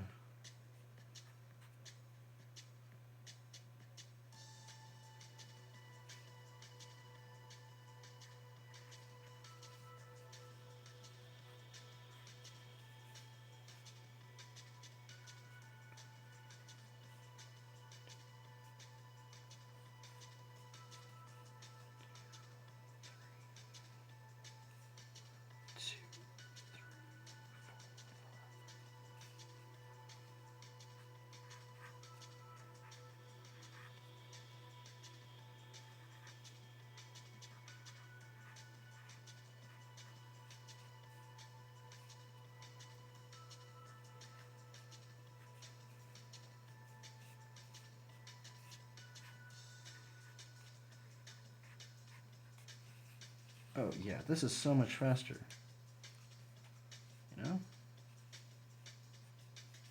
I mean, I don't know, it depends on like, I feel like now I'm just drawing the bike like as if I was drawing like how I normally, this is how I normally draw. I don't do any gridded out stuff, you know, like I don't grid anything out. But I think it might be a downfall later on, so let's just experiment and see if it is.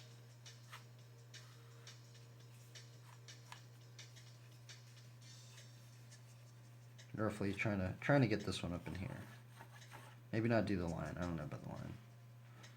Maybe just do a bunch of like these gestures. So now I'm like taking that and doing a more in-depth gesture. Like these are more akin to like in-depth gestures.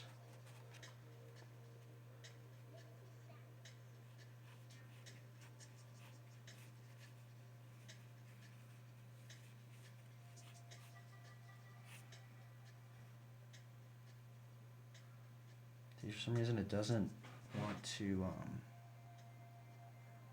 focus. It loses the autofocus or something on it. What is wrong with this camera? Sorry about that. It sucks that it keeps like just like autofocusing. I wish it wasn't like that, but what can you do? I kind of want to just like ink. Oh, like I almost want to just like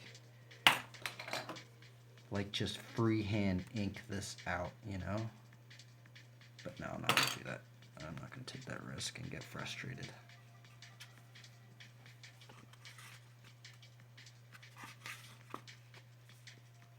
But we will freehand this stuff.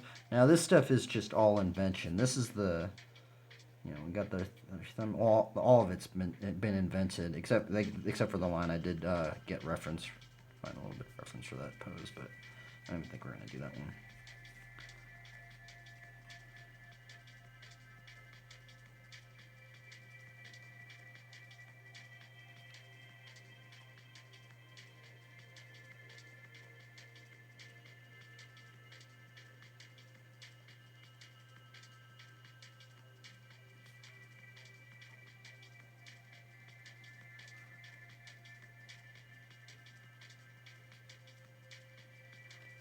This step, I don't know if I'm getting right. I'm just kind of guessing.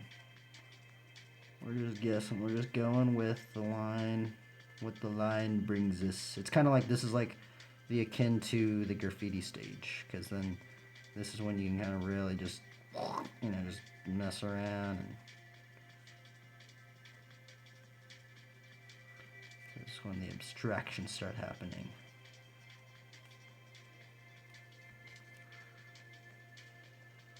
And it's just not focusing. Why does it do that? Oh, it's because my, I don't know. Maybe we'll go back to, screw it.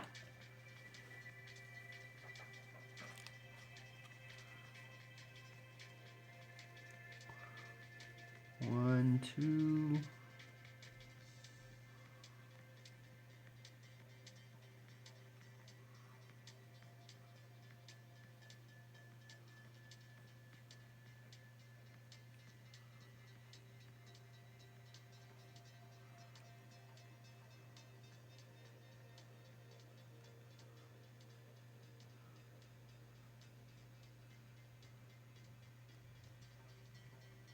Totally didn't get that. That's what you call a hand where you don't have any reverence. You're just going with it. You're just going with the scribble.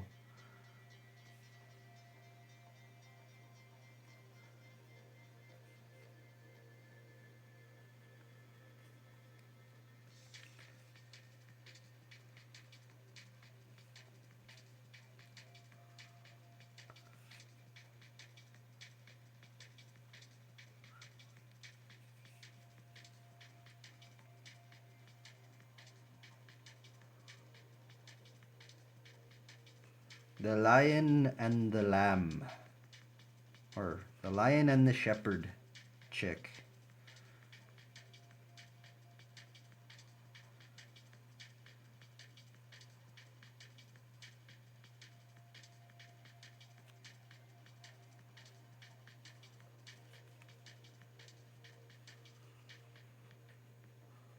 Oops. Oh my goodness, I totally missed that. Oh.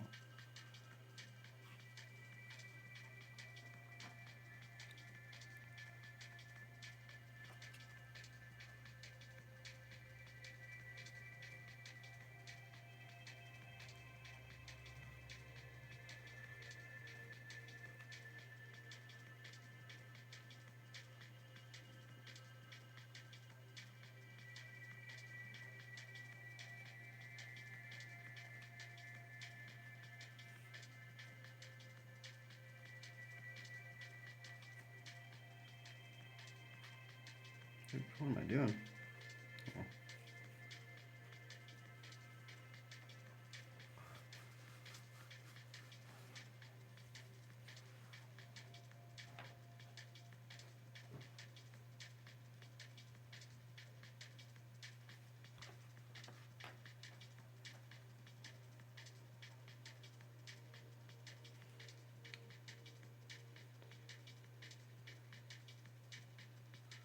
Oops, I think I actually got these proportions wrong. Oh, I guess it's for foreshortened up though. It's a bit. Since she has a shepherd staff, she's probably gonna be a little bit more druidic.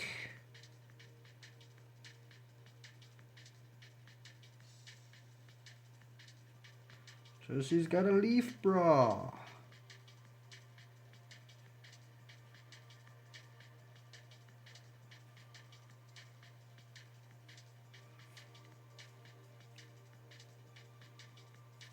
Leaf bra, leaf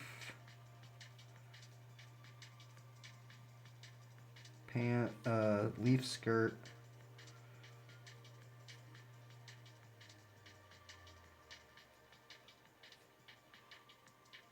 Hey, that's what I should get into. Just like.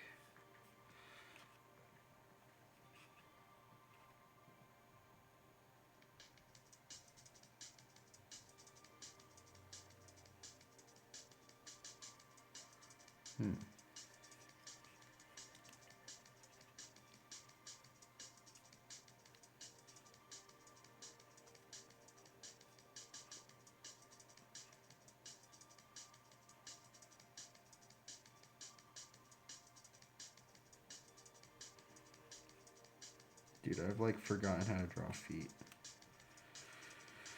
Okay, let's just wing it.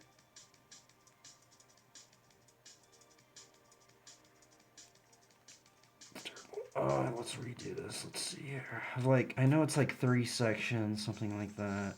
3 sections. We have the ankle.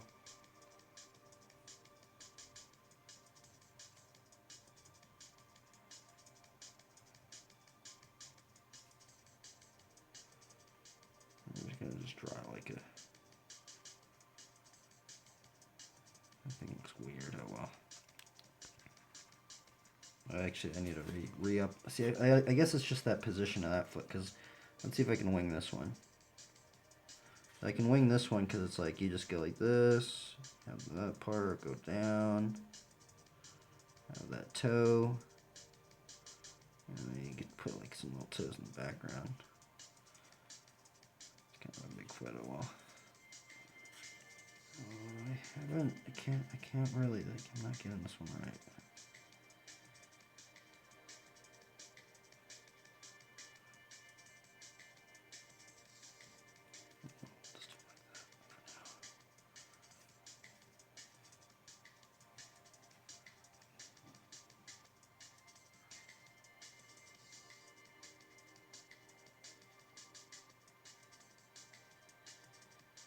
Let's just draw his bike out now, huh? These ellipses are the freaking hard part.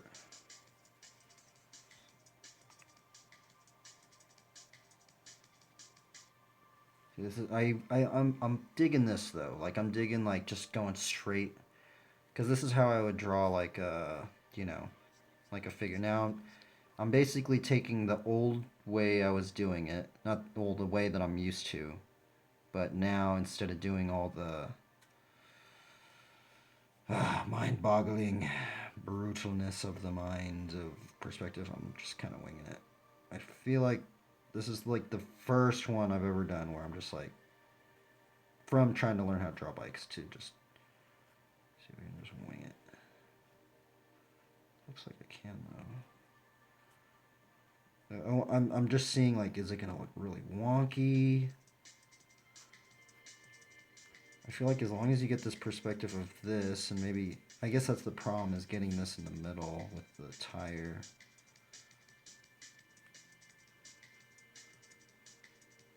This ellipse.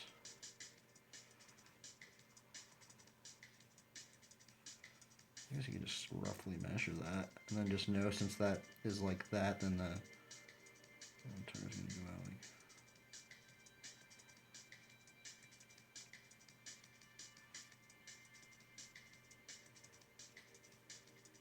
Something like that.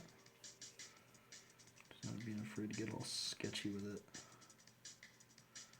I think that is just like the big one for the perspective, I would assume. And then I'm totally gonna change this up because I messed it all up.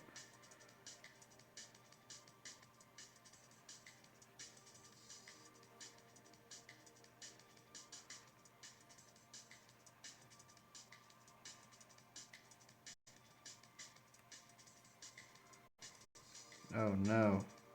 I guess I might have to pull this arm up because now I've messed this up. I guess I could just make it like a, not BMX bars. Uh-oh. Yeah, we have entered some problems. Okay, well at least I have somewhat of a horizon line. Okay. See, I guess like now I'm just winging the perspective, you know, because now, okay, I know that perspective, I know this perspective is important, this pivot point, shoulders, the feet. I think I kind of got that a bit too...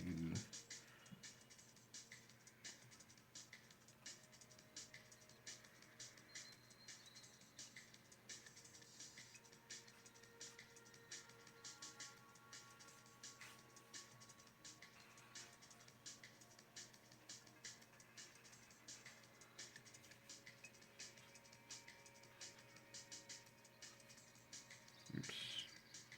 What am I doing? Yeah, something like that. I think this is actually wrong in perspective. Actually, I think the foot should be... Yeah, that is... This is wrong. But can I just get away with it? Like... See how much I could just get away with.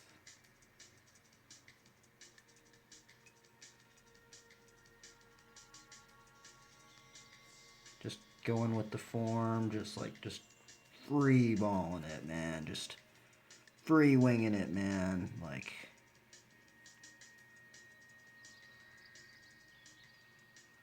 I love this part of like drawing characters. See, now this is fun to me because this is like doing like the graffiti stuff where it's like you're just winging it, just kind of making up shapes as you go. You kind of have to go with like your mess ups. Maybe that's what was messing me up. Yes, well, that's why I think it was messing me up. Is just that darn freaking perspective stuff, man. It got me all like frustrated. It got me all like I have to draw everything perfect. And I don't like that. I don't like that feeling where I have to think like something has to be perfect, you know? And that, but it is, you know, if you do follow the perspective grid, things are perfect. Because, I mean, in reality, that's how it is in reality. It's things are perfect, but in perspective, like, you can always, like, equate it to that, but just how I like to draw, I don't like thinking about it like that. I like going with my mistakes. You know, I like just making things up on the fly.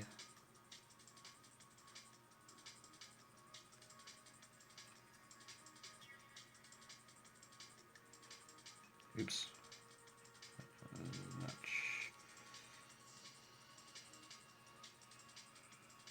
Should be a brake lever. Oh, you know what? The brake lever actually should be... Forgot. Now that's actually something I did mess up with the perspective. The brake lever should be over here. And actually it should be down. What am I doing? That would be... should actually be pointing this way. Like that in the perspective. In our rough guesstimation perspective anyway.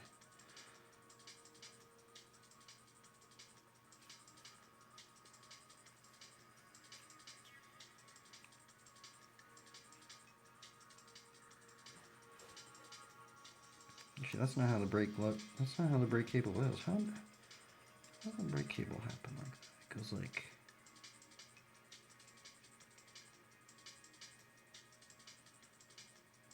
Huh. It does go like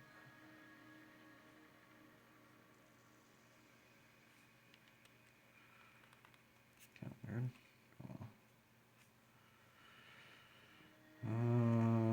Let's draw through some of these forms. Okay, so we have the bottom bracket, which is, that's in the horizon line that we've guessed. We have the sprocket. We have the crank. If her leg is like this, that means the crank would be, actually, like, I guess the crank, that's something actually I messed up.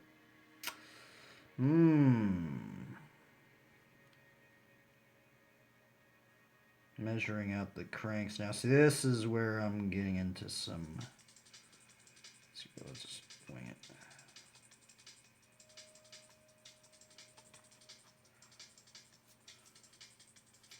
I'm just gonna draw a pedal. I don't even care if it's wrong. Just drawing a pedal. That does not get done.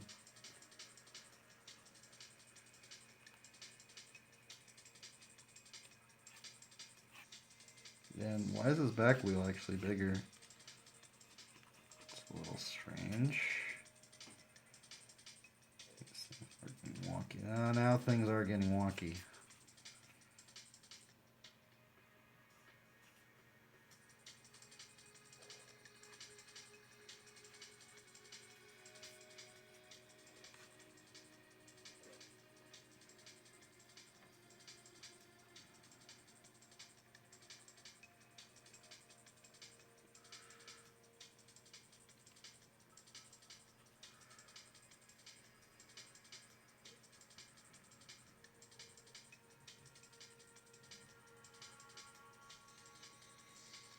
Definitely an area I don't know what I'm doing right here.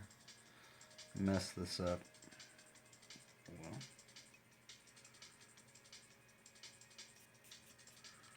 Here, let's go off. Let's do like this little thumbnail. It's like basically try.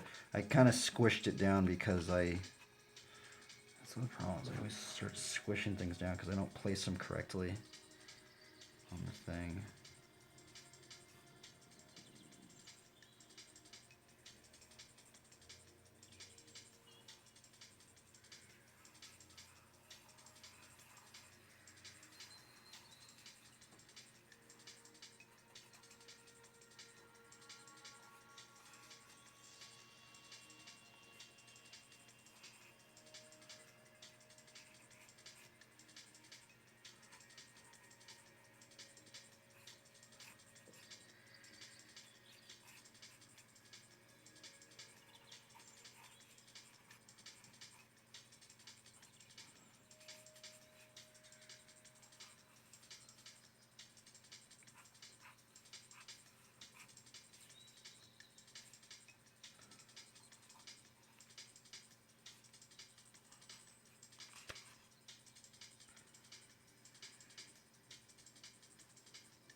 There we go. A bear. Just kidding. It's a lion.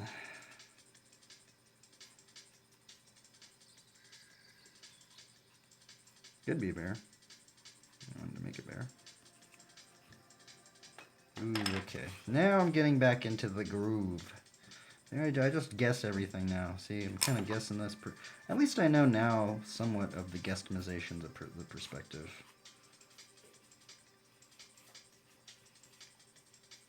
I should push that back a little bit more. See, now this is actually right here. You can see where I'm starting to mess up the perspective now. The feet are definitely like, see, this one's like pushing in by that. And that's not how it should be. Should be pushed back a bit more.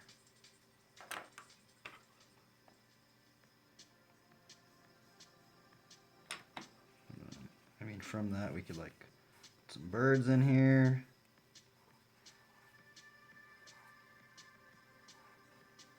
Just guessing where the birds are, the line of action.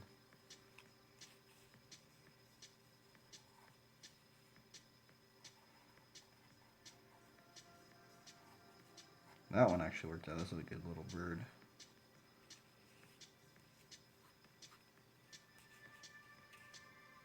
She's a shepherd. The bike shepherd. With a bird, two birds, a lion companion, and some sort of BMX mountain bike hybrid, because I think that was the other problem I had yesterday.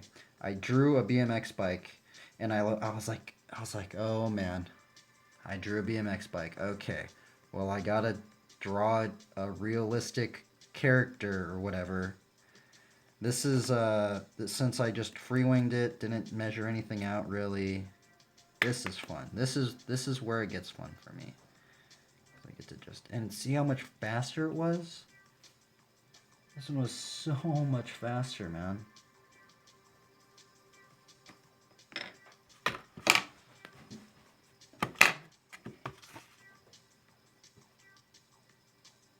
See, this is now when I should probably break out some reference again, because I don't know how to really draw a line. But I mean, you know, the thing is like, I do like drawing a lot without reference. And sometimes I'll just like wing it, you know? Just kind of like the graffiti thing. I'm just going to try and wing it.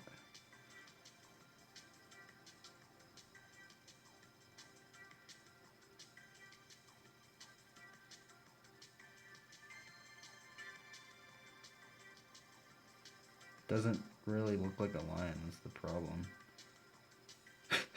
What is this thing?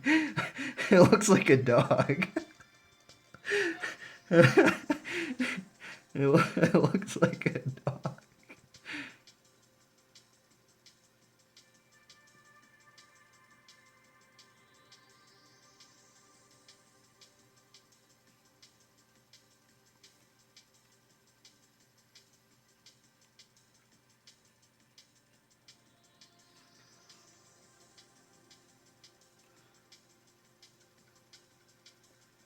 Now this is when you should really just look up reference and stuff, but I'm just gonna see how much I can just, yeah, I'm gonna have to look up some stuff because I don't know what I'm doing up in here. This is just rough guesstimations.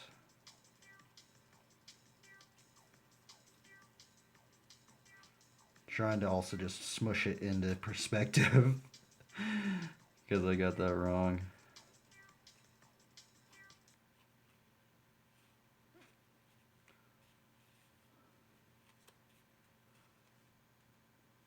It kind of looks alright. I think there's something wrong with this line. What did I get wrong? I don't know. Little fangs. For some reason it looks like a dog to me.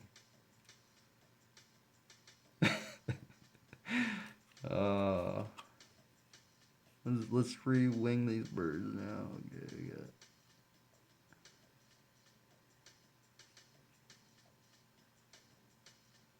That does not look like a bird at all.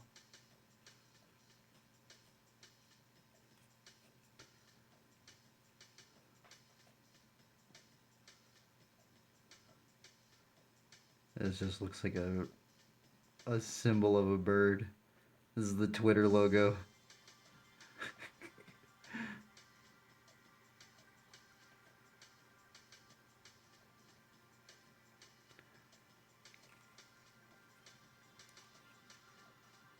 I feel like I gotta push this foot back, unfortunately.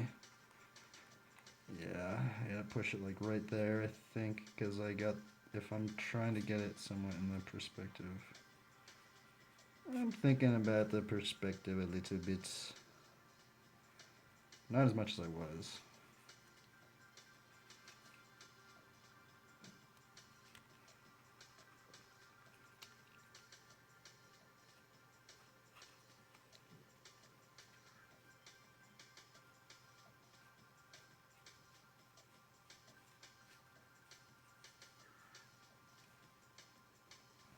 There we go.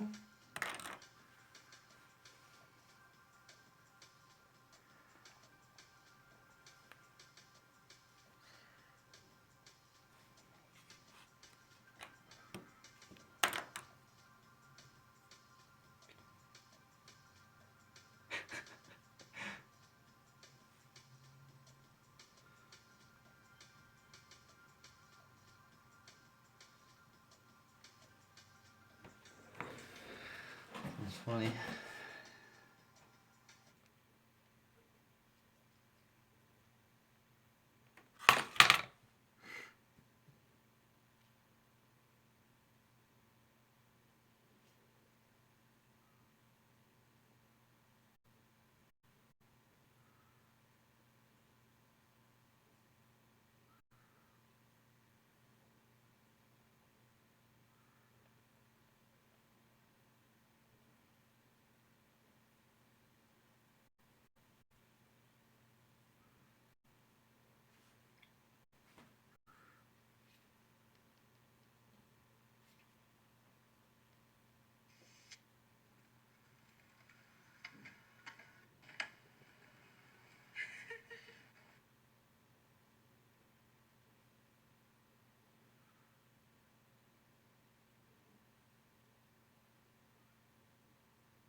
Oh my, let's see it again.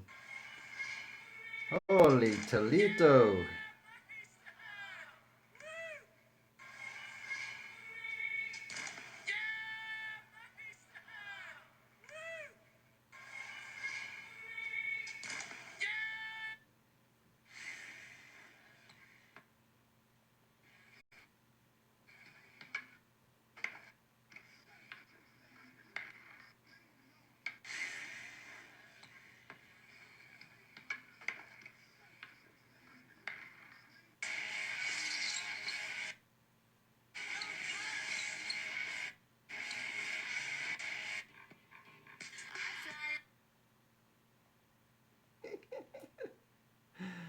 Oh, what is this little thing? Shit, we might as well just draw a bunch of animals.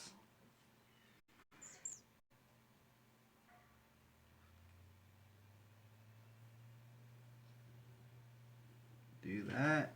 And let's draw a squirrel somewhere. The mystical squirrel riding the lion.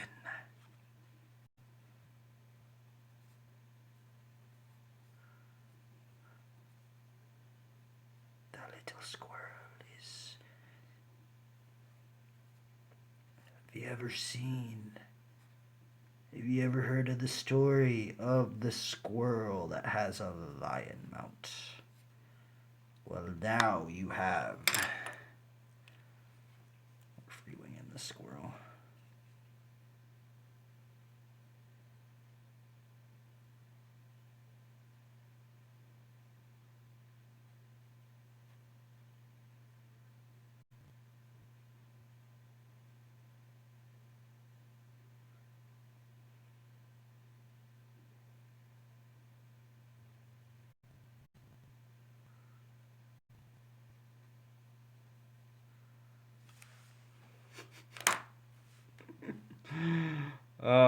This one makes me laugh, man.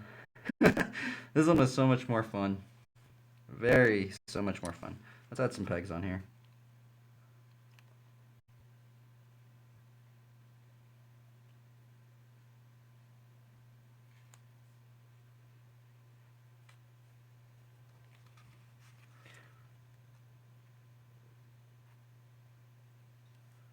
I guess that's in perspective. We gotta think about that as well.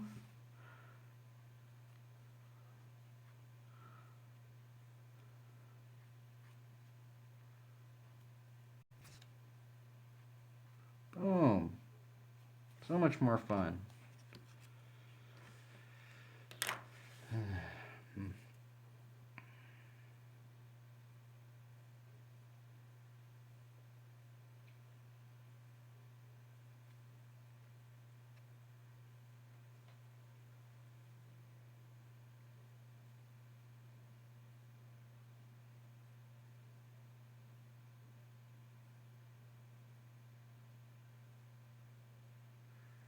Maybe I could try and. I guess now I should probably look up some like reference and stuff. I kind of don't want it though, but.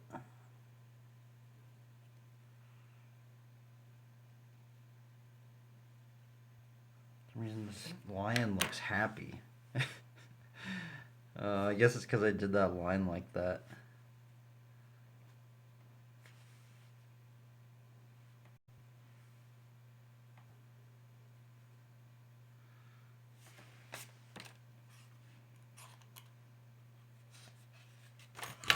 And this one was nice to work on. I guess I might ink it out, huh? Here we go. But I guess this is the nice part, is if I ink it out, I can place it like a little bit more at the edge of the paper right there, so I can have, you know, a little bit of room to like add a halo or something like that. It's kind of cool though. I mean, we built up this, we literally just built up this thumbnail right here. See, this is how I build them up. Kind of did the same thing, did that.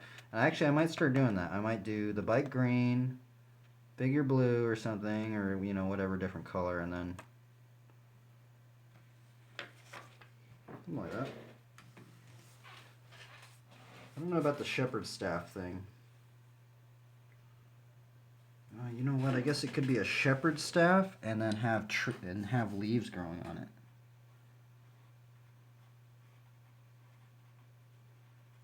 You know?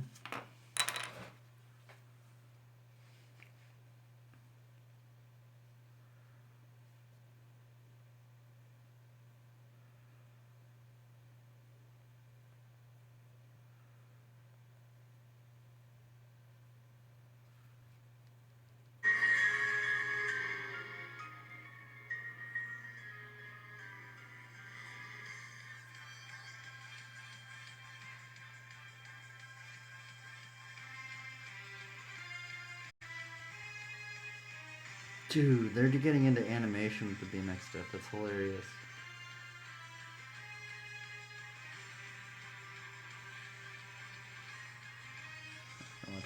Watching this. Sabrosa, dude. Dude, that's hilarious, bro. I know they took photo reference for that for sure.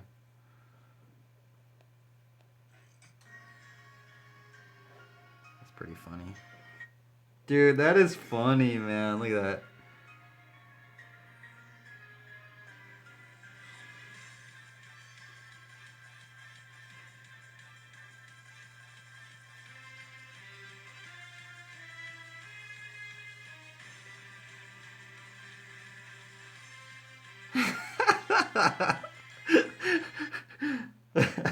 That's funny, man.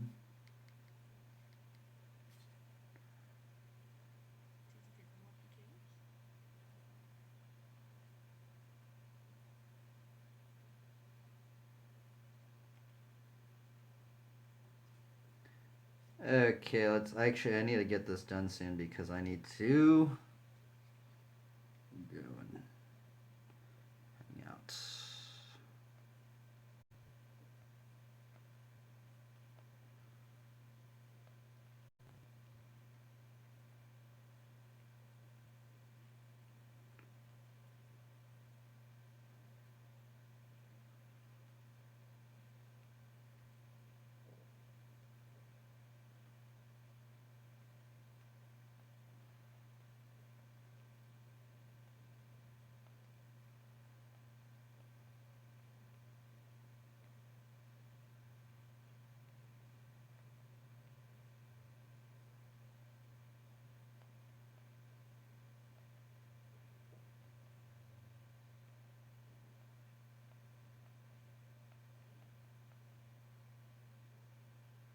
Whoa. Like, there's a bunch of, like, artists and stuff that are, like, on Facebook. Gotta support all these people. I got to support all these people. Aaron Blaze, nice, nice. Jeff Jones, Van Gogh, Hess Dude. Ooh, wow. Oh, man. You mean... What time is it? 7.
am hungry. I'm just gonna go.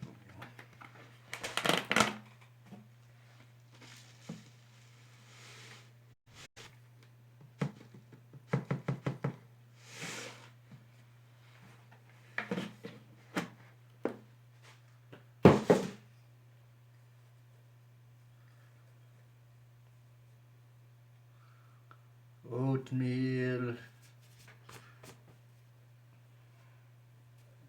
I just eat oatmeal in a cup like this.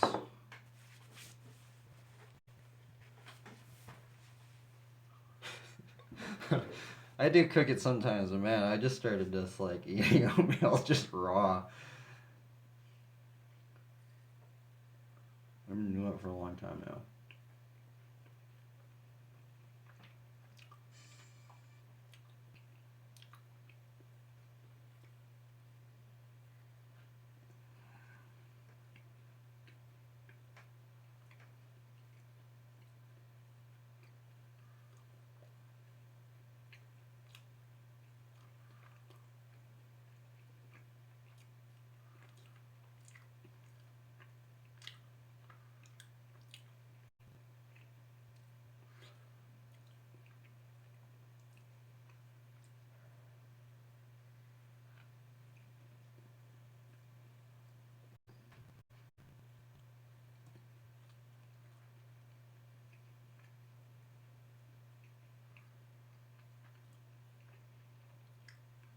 Whoa, that's gnarly.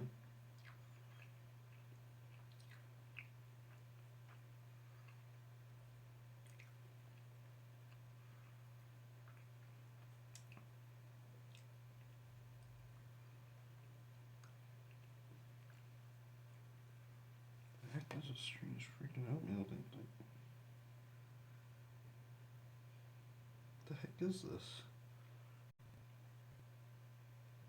Burnt oatmeal.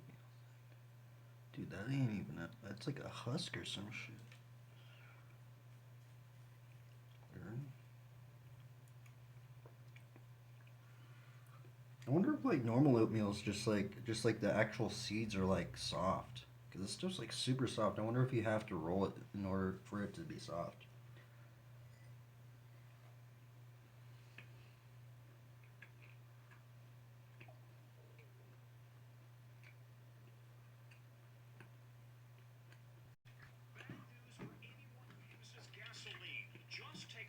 I'm scared. I don't want to pay like 10 bucks a gallon. The national average has jumped 4 cents in just one day to $3.65 a gallon, up 12 cents in a week, 25 cents in a month. California pays the most, averaging $4.86 a gallon. Over the course of the weekend, it would not be surprising that motorists could step outside, see the gas station, and prices could go up 20, 30, even 40 cents a gallon in some of these areas. Here's why. Russia is the world's second largest oil exporter. But today, its exports are under a de facto ban. As shippers refuse Russian oil, countries turn away Russian tankers, and banks refuse to extend credit. Today, oil topped $112 a barrel for the first time since 2011, while U.S. oil companies, under pressure to preserve profits, are still pumping 10% less than before the pandemic. Exxon and Chevron say they plan to increase production, but it won't be quick. This means that oil drillers now have to get the crew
So actually, I heard like bodybuilders, they'll actually eat dry oats. And you put more calories in you. You know, like when you cook it, the shit expands like so much, you know? So what some of them do is they just eat it dry. But I've been eating it dry for a long time, like before I knew that they would do that. This is the rolled ones, but for some reason, like, hey, this one's stuff's good, but honestly, like that instant stuff, like for some reason, it like tastes better. I don't know why. I guess this is a different brand.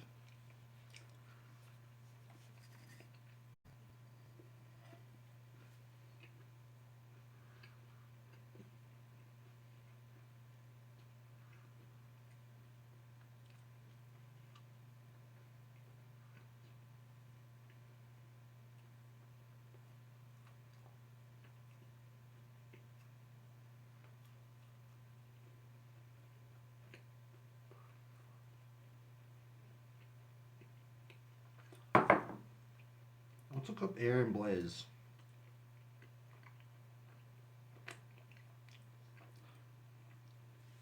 Because he actually drew a lot of lines and stuff.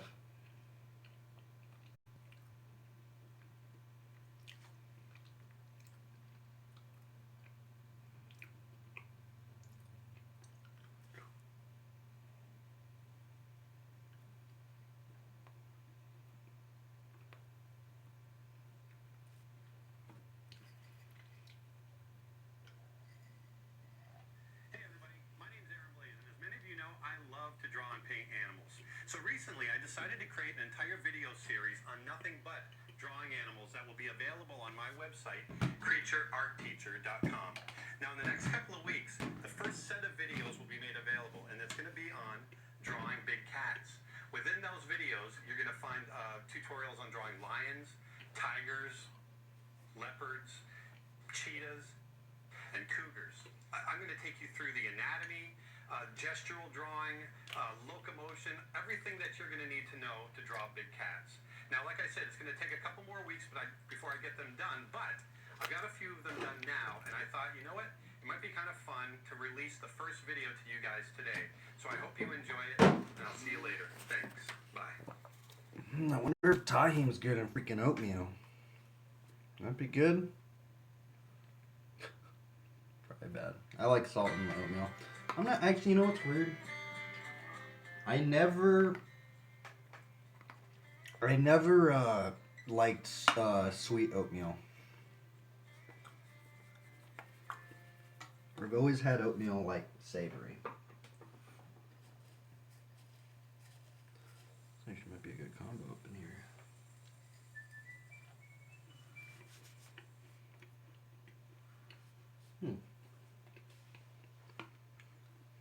That's pretty good, I think. What I've got ahead of time is Oh yeah, actually, I really like this. I've got a profile, front, and three-quarter view. And right off the bat, you can see how robust a lion's bone structure is. I mean, compare that, think of the extreme all the way down to a house cat, your little kitty sitting at home. It's interesting because all the same parts are there. It's just that the proportions are really pushed and shifted.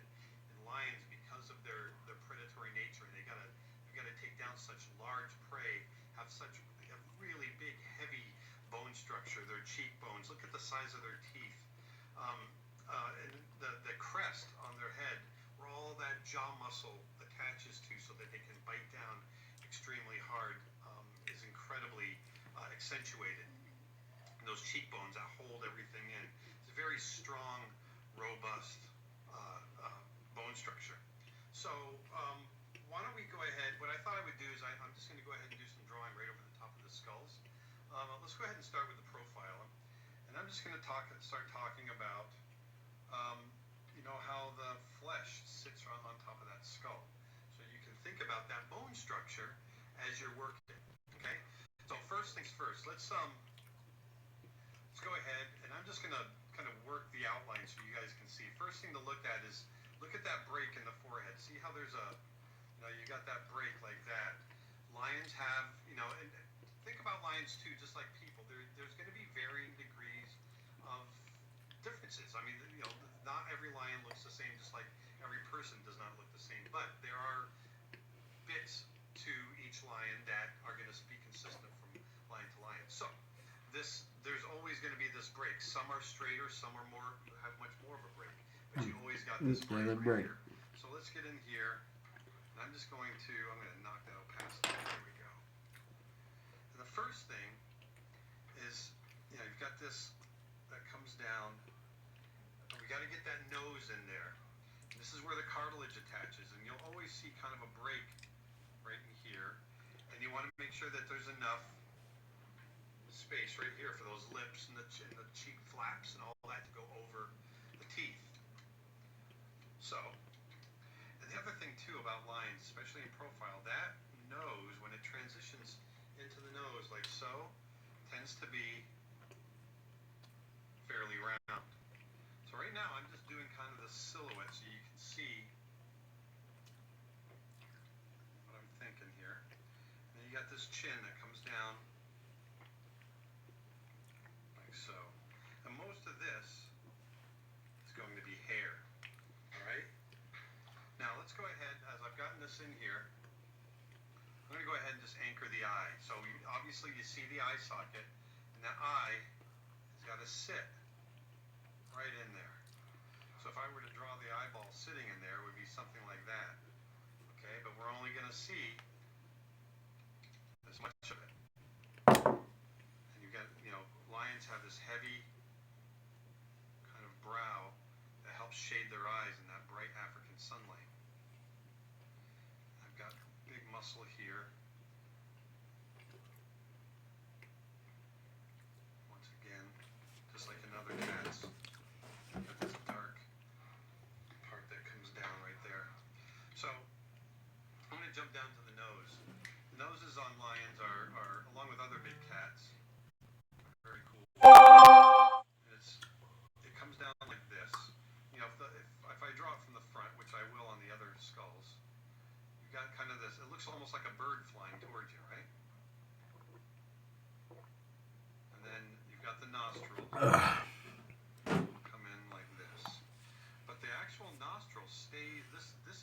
Okay. All open underneath. Oh, that's what I got wrong. It's almost like a flap that comes down over the nose right here. Okay? And so that's what's going to be happening here as we draw that nose in there. That's what I got. Oh well. See, I should be like looking up a bunch of reference. I kind of just want to ink it.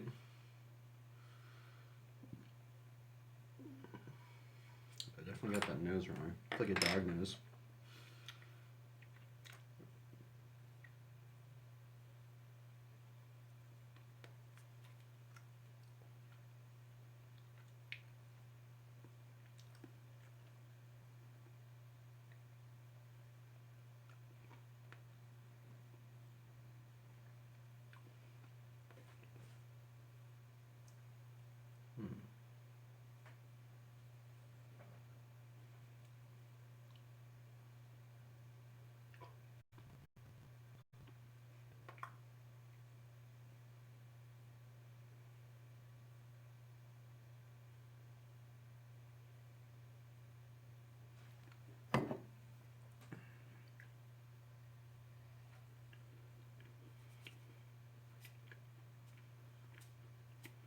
Man, there's a lot of salt in here. I know, at the bottom.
sun's fading, I'm gonna go back to the truck and sleep in it tonight. There's no point in me sleeping on the ground here. This place is crawling with scorpions. Check out all the holes. Big scorpion hole. Scorpion hole. Scorpion. Scorpion hole. Scorpion hole. Scorpion hole. And this one is massive.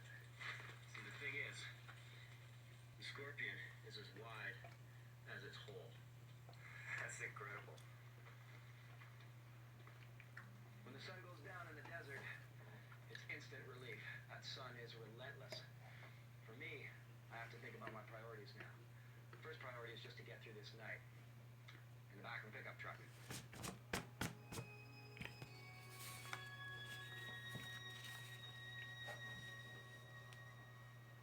It's still quite warm.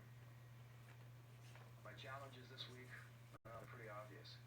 The heat and the thirst brought about by that heat. And tomorrow morning I'll get up real early, see what I've got, take stock of my supplies, and what I can make use of.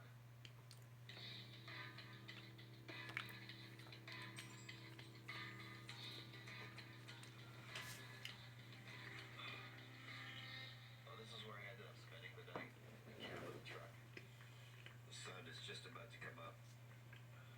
And as you can hear, my head's all clogged up. Some kind of sinus congestion, so you can't pick the times that you're gonna fall into peril. I came out here knowing I had this head cold anyway, but just gotta deal with it.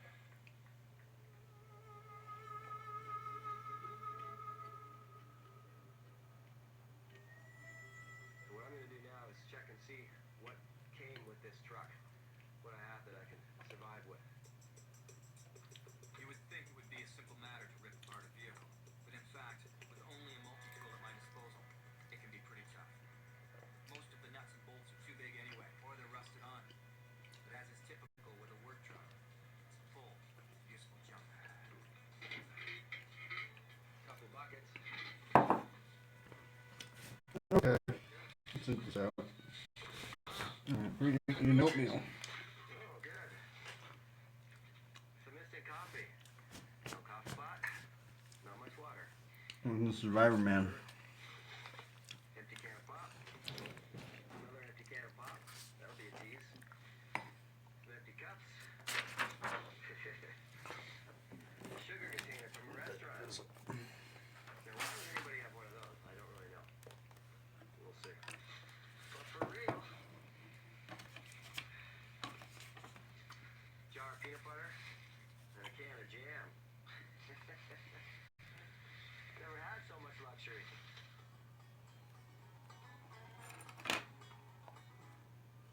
There was no option.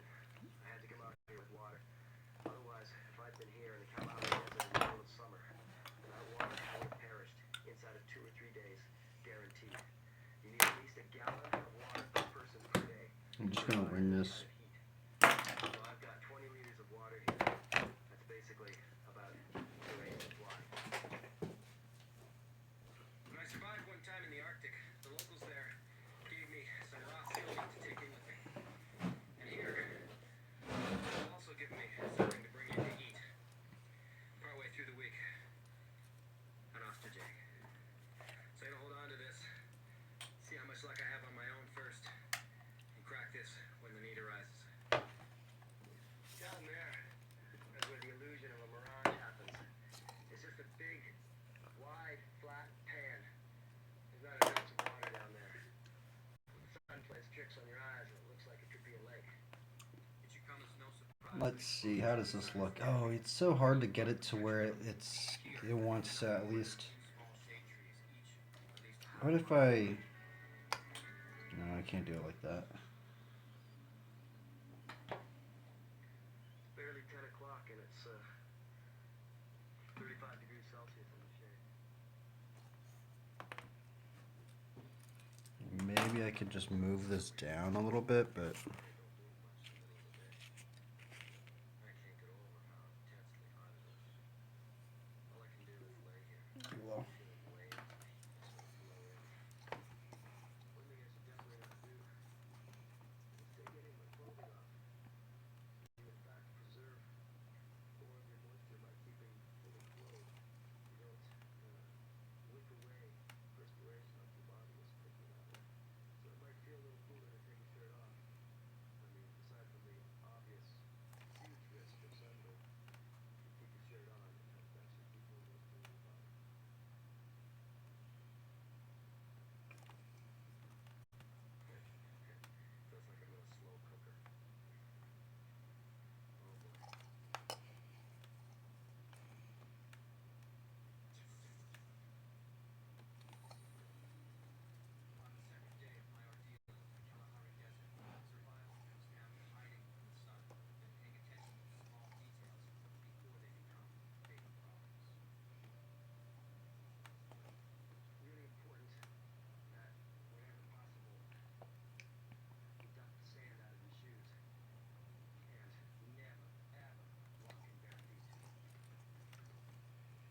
Trying to get it to where it like at least shows. They're gonna show. Does that show on there? It like doesn't focus for some reason. Elements and from dangerous critters. It's not paranoia for me to fasten together a spear to protect me from the deadly Cape Cobra. They can be aggressive and move fast if they want to. So hopefully this will work. I need it to. The snake comes along.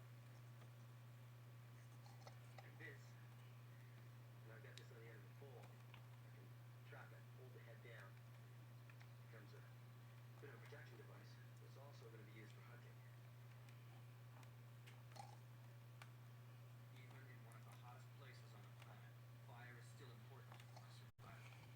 If I am able to get a fire going, I'm going to need to be able to travel with it. I'm just working on a fire bundle. Going through this brittle, prickly, dry grass to get the dead stuff. Leave the green stuff behind.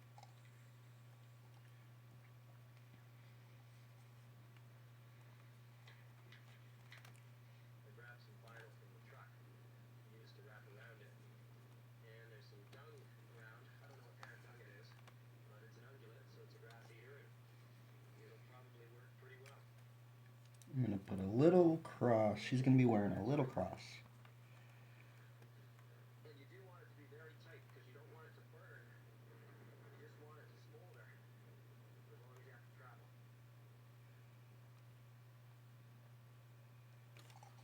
Out in the fading sunlight, now that it's taken its toll on me for the day and it's losing some of its strength, let me see if I can't get something else from this truck that I can make use of.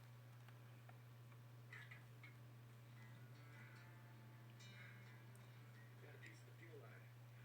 With any luck, there'll still be some fuel in this line, because even though your engine runs out of gas, there's often just little tiny drips of residual fuel. And the line is where they might settle, so if I want to be able to start a fire, then I need some gas. This might be all I have. I'm going to put it right into this guy here. Yep. And I can do one better. Oh yeah. Stealing oil from the oil filter. That should keep this. Introducing Double Chico Hard Seltzer, crafted with minerals for a crazy taste.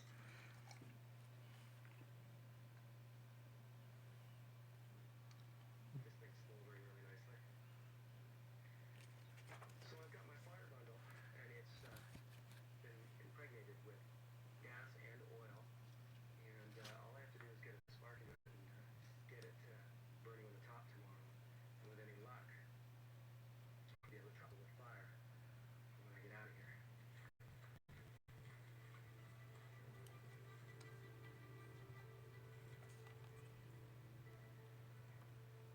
I can see by looking in the viewfinder of the camera. My face is getting awfully red.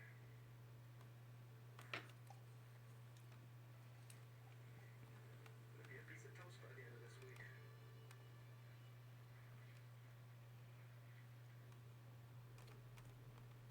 This is a major score. These beans, I already know from research. The edible. Little, as they call them, oops. We call them seeds. The tree is known locally as the camouflage tree. This is great news. Heat stroke and heat exhaustion can kill you.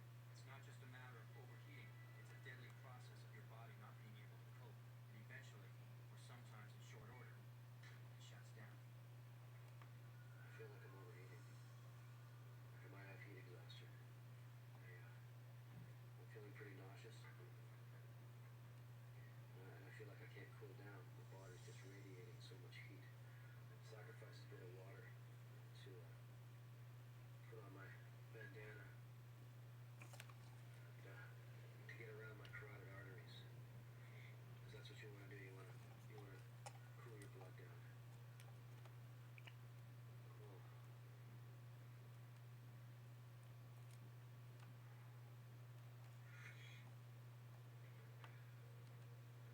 I'm gonna have to keep a real close watch on this if it gets worse.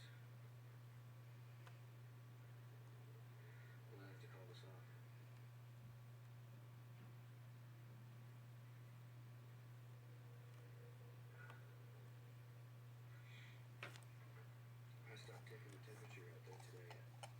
60 degrees Celsius in the sun.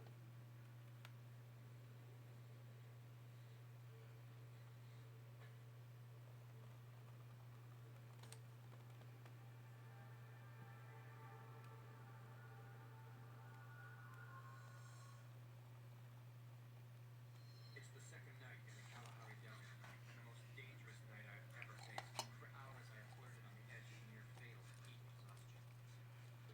Honestly, maybe I pushed it a little too hard today.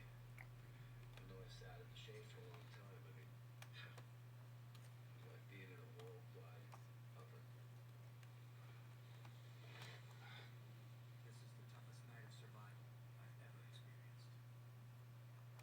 But I'm rewarded by awakening to a desert protected by clouds that seem to promise rain, and I can feel energy return to me as I prepare for my third day of survival. This is completely and radically unusual. I don't get days like this during the summer in the desert. And yet I've got what, to me, looks like a generally overcast, rainy, spitting kind of day. And that's fantastic. It means that I can travel without getting myself in the heat. So I'm going to finish up and get my gear together, get a few more things from the truck, and I have to try and get that fire burning.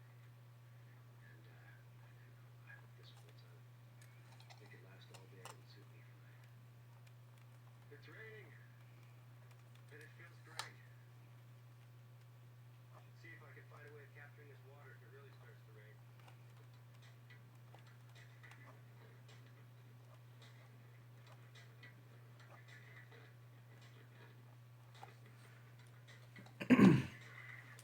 This one's actually starting to come together pretty good, I think. Is this one? I wonder if I will get in trouble. Oh, darn it. I probably shouldn't be listening to this one. I probably would get in trouble for just. I don't know. I see people listening to, like, watching YouTube, straight up watching YouTube videos. Like. Yeah.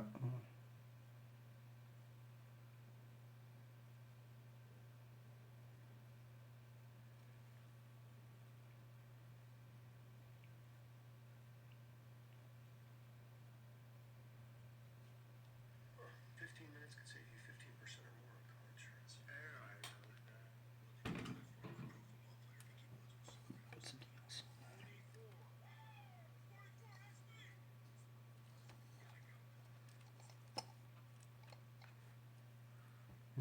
Where's my little? Where's the little? We can, like, switch it over on the other side. Darn it! Did I lose them? Did I lose them all? Where are they?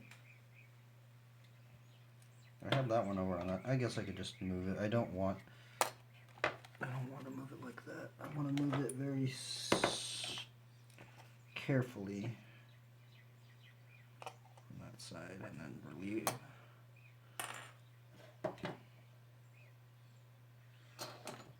Okie dokie. Let's see here. Let's put the ambience on.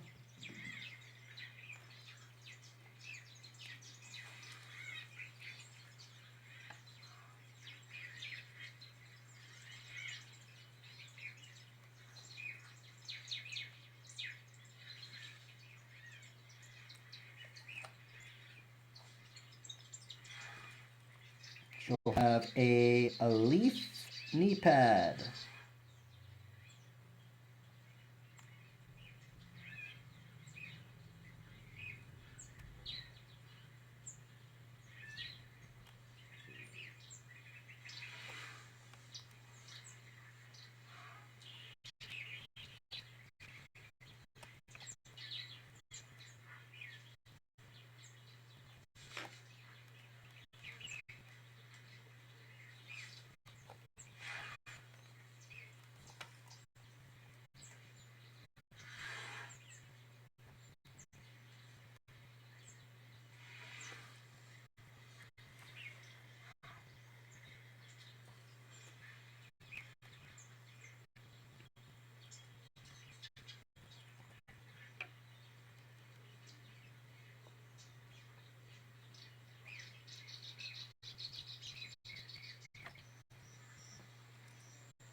Let's put a cross on the bike.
Let's do a peace symbol.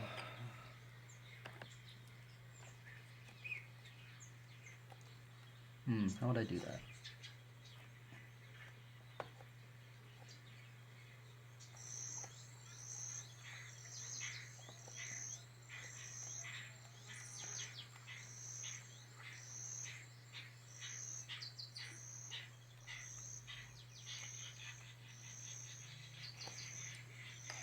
There we go.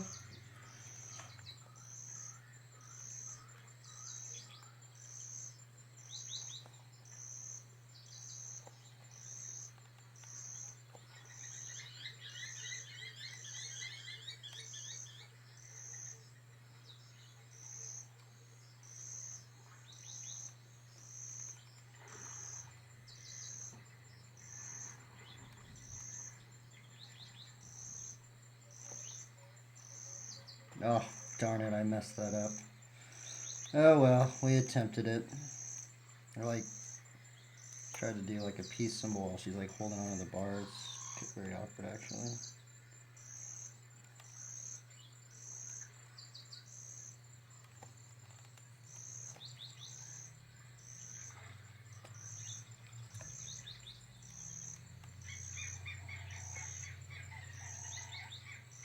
Dude, I literally don't even know what I was doing right there.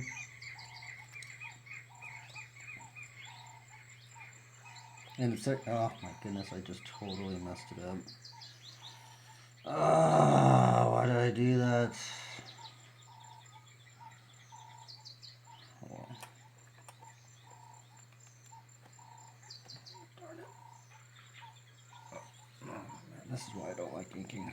But I don't know, I like inking, but I don't like inking. Like,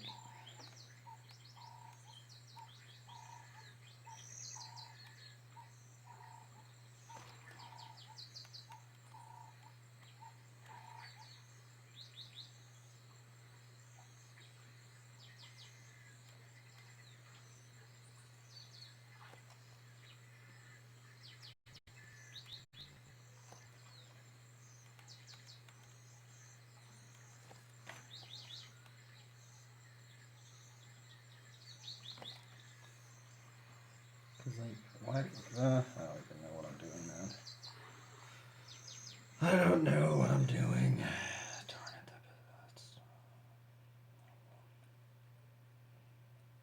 Just gotta go with it. I'm already this far in. I might as well.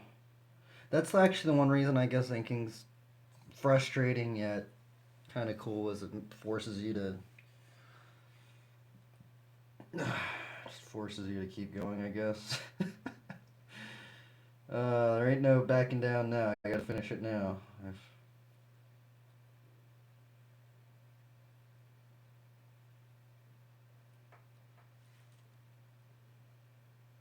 Okay, I need some like.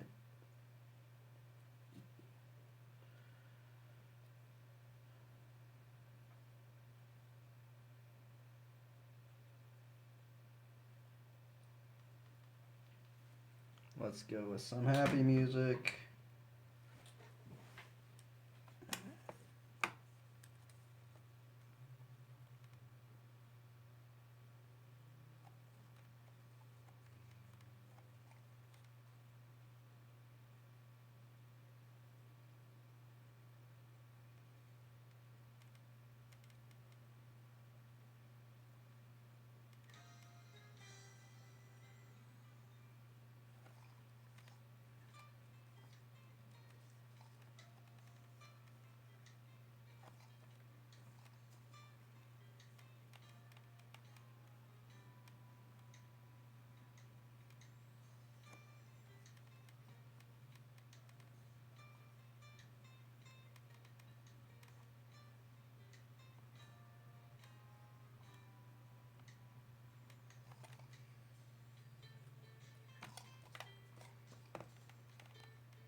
I really don't want to do this wheel.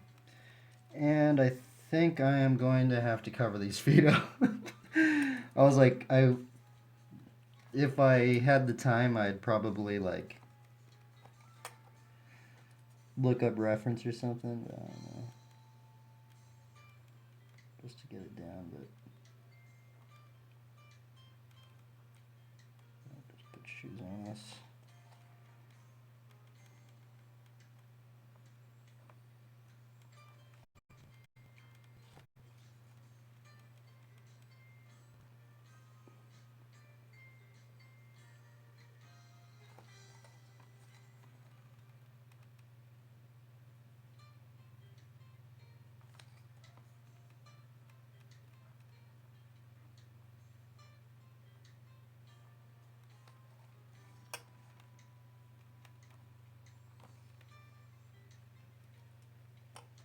I guess she is riding a bike. Why would she be barefoot?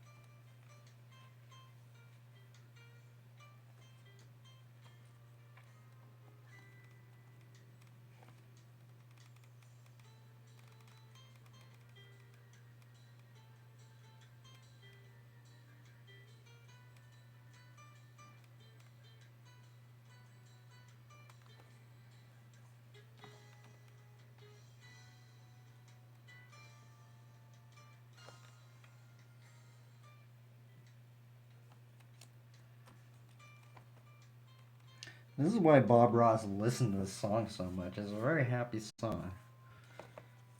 He messes up a painting and he just goes, alright, well, no worries.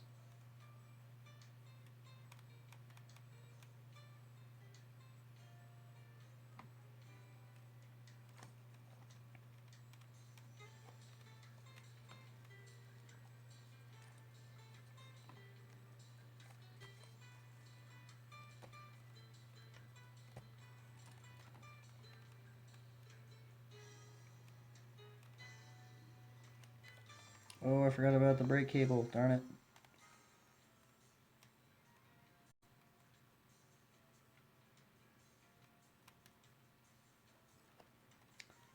Uh-oh. I forgot about the brakes.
Oh, I'm getting confused.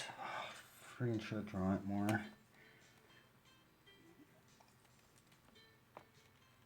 Oh, darn it. What was that line? I totally totally just didn't draw that thing. I gotta make it up on the fly.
No, I got the ellipse wrong. Oh well. I got it somewhat to where it looks somewhat like it.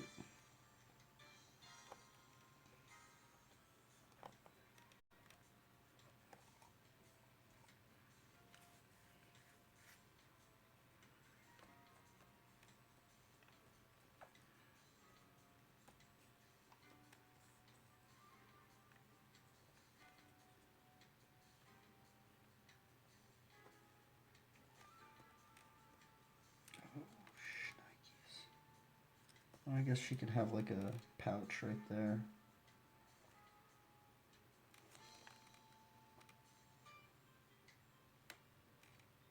What the heck? Why is that line right there? Oh, those are the old bars. Darn. Oh well, I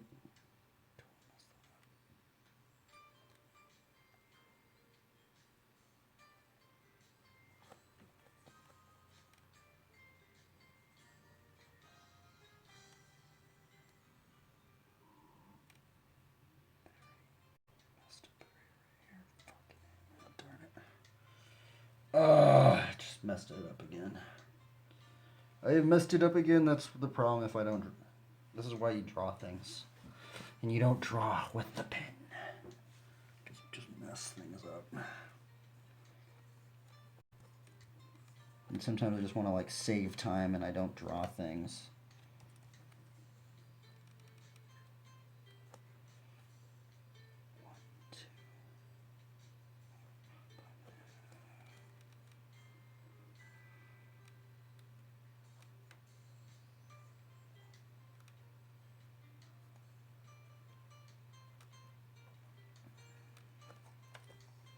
We're just gonna wing this freaking ellipse.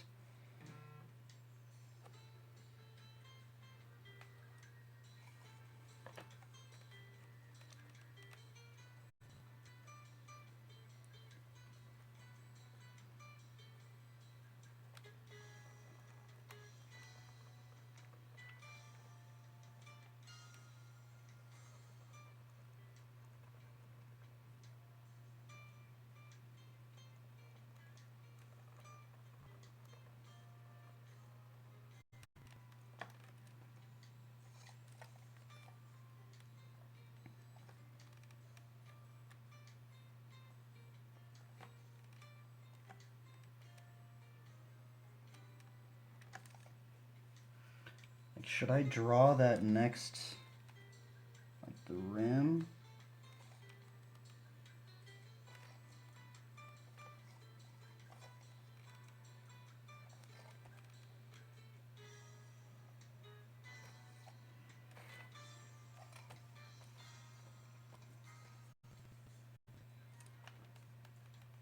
Darn, what did I do right there, man?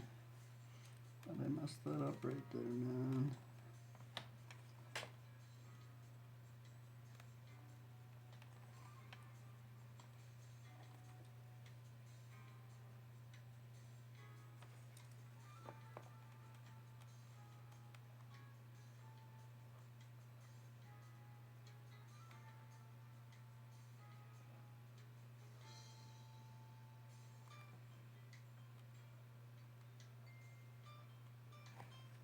That's why I'm listening to this song, because I'm just trying to be as chill as possible.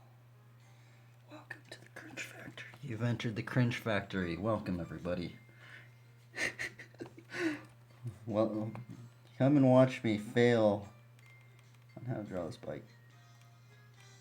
Actually, this one I like. This one I like. It's not as it's not as cringy as yesterday. Yesterday was just like just ultimate. Like, I'm glad I actually left it up. I was literally gonna delete that entire stream. I was like, this is just embarrassing to me. But oh well, can't win them all, huh?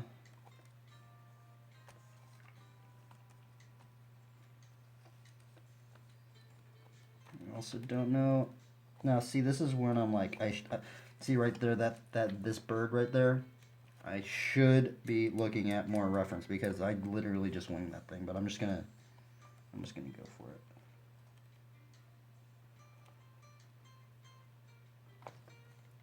In all other instances, I feel like if I had the time, I guess I could just do it right now too.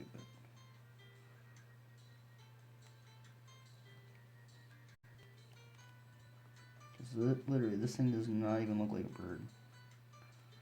Oh, well.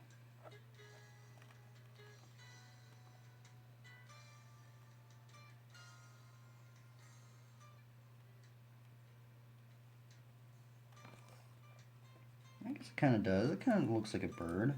Now, let me add some, like, claws or whatever. Okay, that kind of looks more like a bird.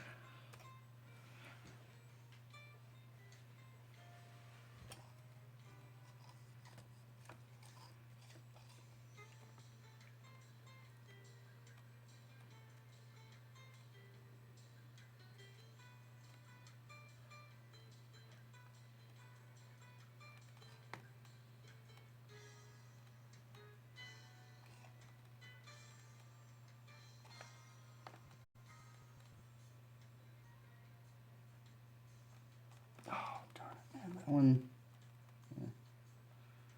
That bird was messed up. Fudge.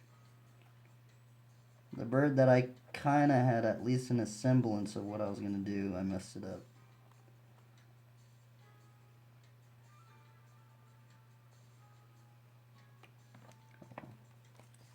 We're going with it. Ain't no going back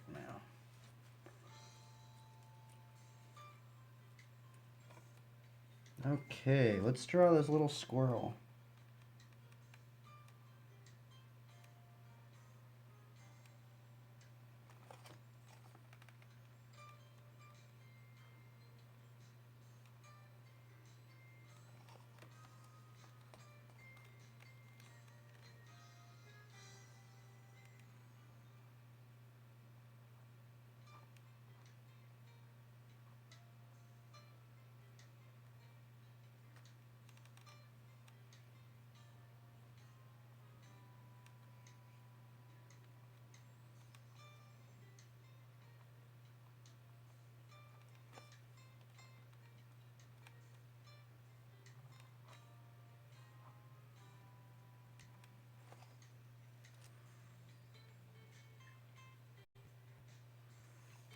Time to draw the lion. And we will kind of be done. This winged version for it.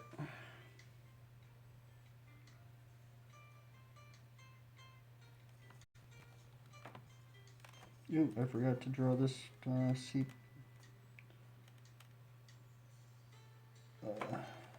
stay.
The righteous are as bold as lions.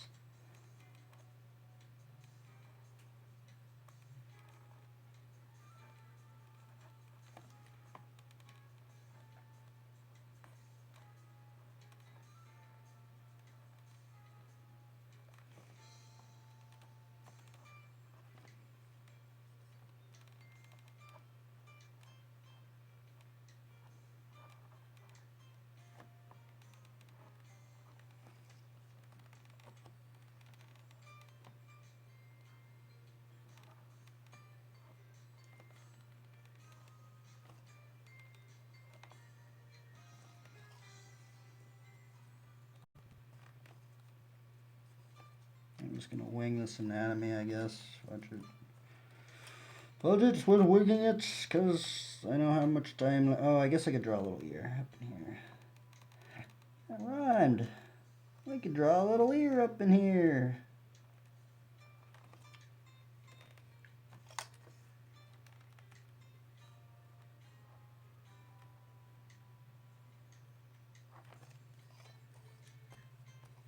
Dude, I don't think I've ever really drawn a lion before.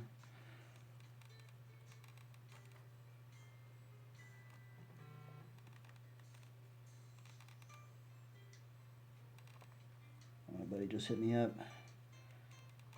In the perfect timing, brother. Braja. That Braja John has hit me up.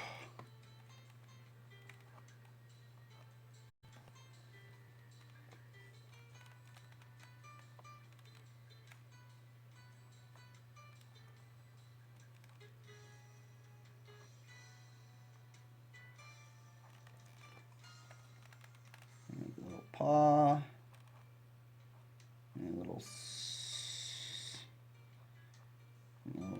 I guess, I don't know what that would really look like.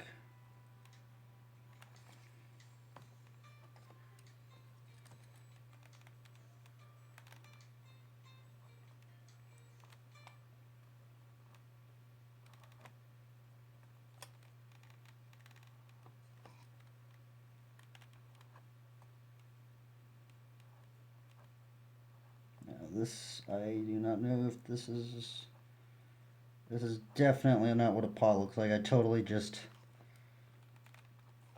messed that up.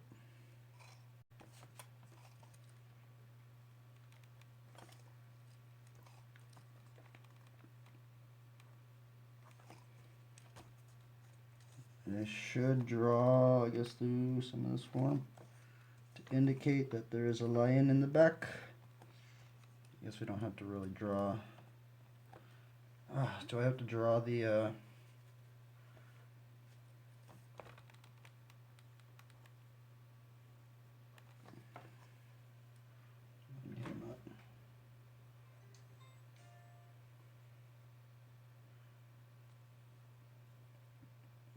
give him a call.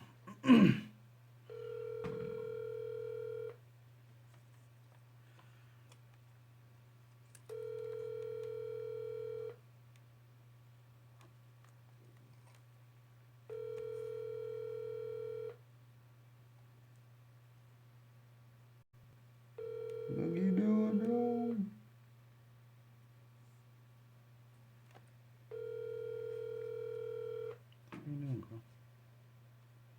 What you doing, bro? What you doing, bro? Okay, let's see here. I guess I'll make this. What else can I add to it? I'm one of the people. I'm very bad at drawing peoples, so I do not normally draw peoples. And we're not going to draw the end of this over here. You just gotta imagine that this is the wrist of the lion back here.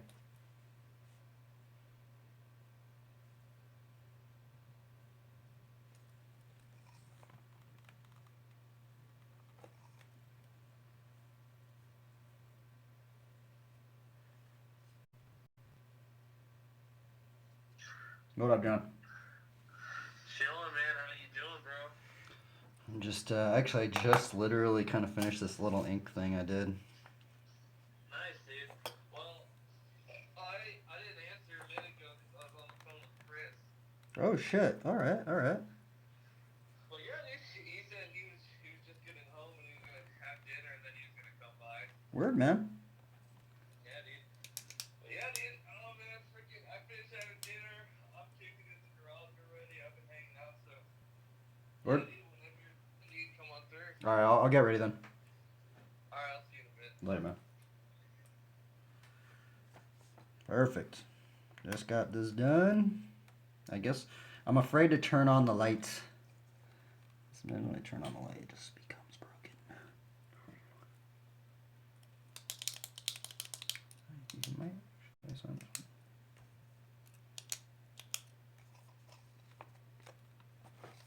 Okay, I guess I'm done with this. That is... Oh, fudge! I freaking forgot. Oh, I'm a freaking idiot. I freaking drew with the freaking blue marker. I mean, not marker, but freaking pencil on the freaking page. Should not do that. Should have used a regular pencil. I don't know why. I guess I just picked up any pencil I had in front of me, but... Okay. Not as cringy as yesterday, I think. This one, I think, actually kind of worked out. I like it. This one I actually do enjoy. I do like this one. And we'll do one little add-in. I'm going to make this a cult bike.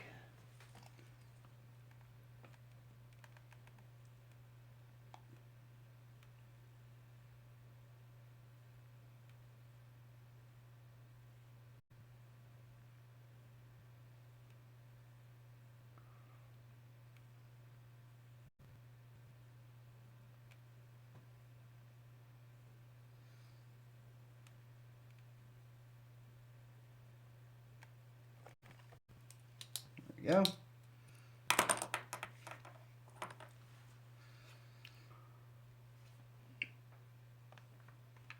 Okay, look at this. We have got it done. Welcome, welcome, welcome. We have went through a full... Actually, no, this isn't a full illustration because... here's the thing, is I would start doing the major shadow blocking in. But that is when I get very, very frustrated and I start getting very frustrated at that point. Okay, so we have our thumbnails we did. Went away, and I'm actually really liking this. I'm gonna say screw the perspective stuff, man. I respect all you industrial designers out there. I tried to learn from you guys. But man, does that stuff wrap my mind into a fritz. And I just get just so taxing on the mind. But it was good. I'm still going to learn perspective. I'm still going to do it.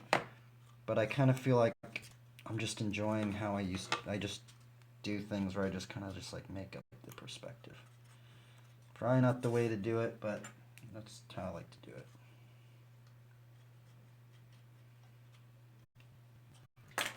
Let's see here. I'm going to just try and...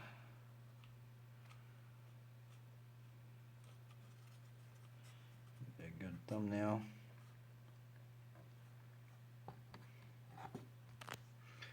And I'm going to get ready.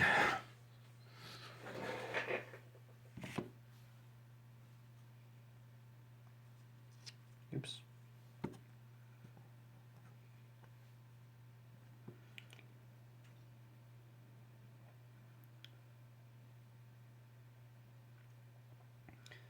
So this is the thumbnail. Actually, I really enjoyed this one. Now, if you guys want to watch me get completely frustrated, watch the stream just before this one. Actually, here, wait up, I need to finish some stuff. This thing's not... Sometimes, like, the ink doesn't, like... Or sometimes, like, I ink things out and I don't remember that I, like, didn't draw it. I have to, like, go back in. Let's put one little bead, because she has... This is actually, like, a dread. Put a couple beads in there. There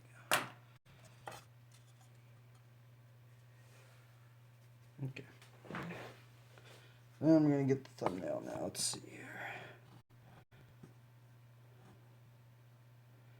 So we have... Oops. Put this down.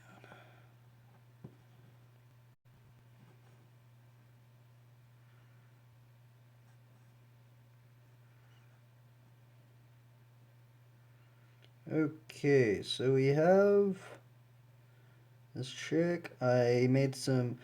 You know, the thing I do enjoy about the inking, I don't know, do all inkers do this? I think maybe this is the joy of inking, is that you can make stuff up on the fly. And a lot of things, like, I made up on the fly. You know, there is some things that I did enjoy about this, you know, like, I like this pinky right here. I tried to do a peace sign right there. I like how the hair of the lion kind of came out, but there's so much stuff that's like, I don't know, kind of messed up, but actually, you know what, I could go in here a bit more. I generally don't do the pupils, unfortunately. Like, it's just like, I don't know, like, there's literally been inks that I've done in the past, and I've done the pupil, and I made it cross-eyed, and I got very upset and frustrated, and so that's why I don't really draw many pupils, or I'll just do like a little dot sometimes. But I kind of dig this. I kind of dig this like the squirrel riding the lion, kind of like the chick riding the bike. These are supposed to be ravens, kind of like, so here's some other lore that I tried to go on the fly.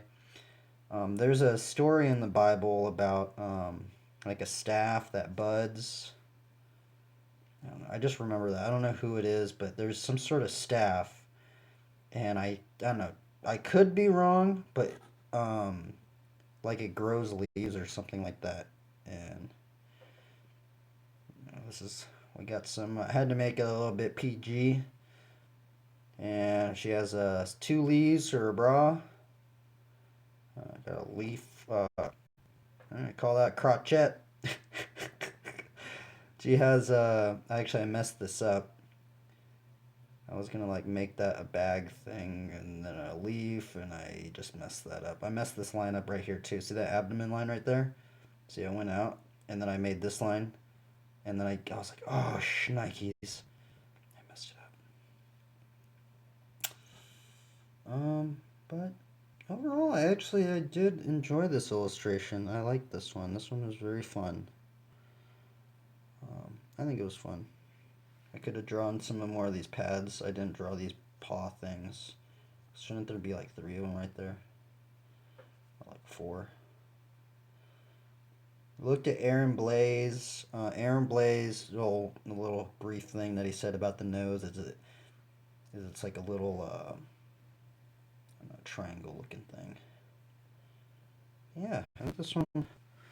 This is kind of where I was kind of more going for. Like, I like this style. I've been like, I don't know, this one just flowed a lot more, you know? And I barely even did a horizon line, you know? So, I don't know, I guess I'm going to keep going with it like this. I'm going to continue to study the perspective. It's just, man, that stuff is just mind-numbingly, like, brutal on me. I don't know why, but it's just so, it's gnarly. Anyway, I'm going to get ready. I'm going to go hang out with some brothers. And let's see some of the thumbnails. We're in the beginning of the stream. This is the one I built up. I thought that one out of all of them. Actually, that one too. This one I was actually thinking about doing this one. I thought it was weird, like with the little wheels. Yeah, you can actually see like the differences of I had to squish it down. Actually, I had to change her body. I had to kind of push it more down because of the paper scale. But anyway, welcome or farewell everybody to the drawing stream. And remember to continue to try your best and have fun. And you know what it be. Team Elohim!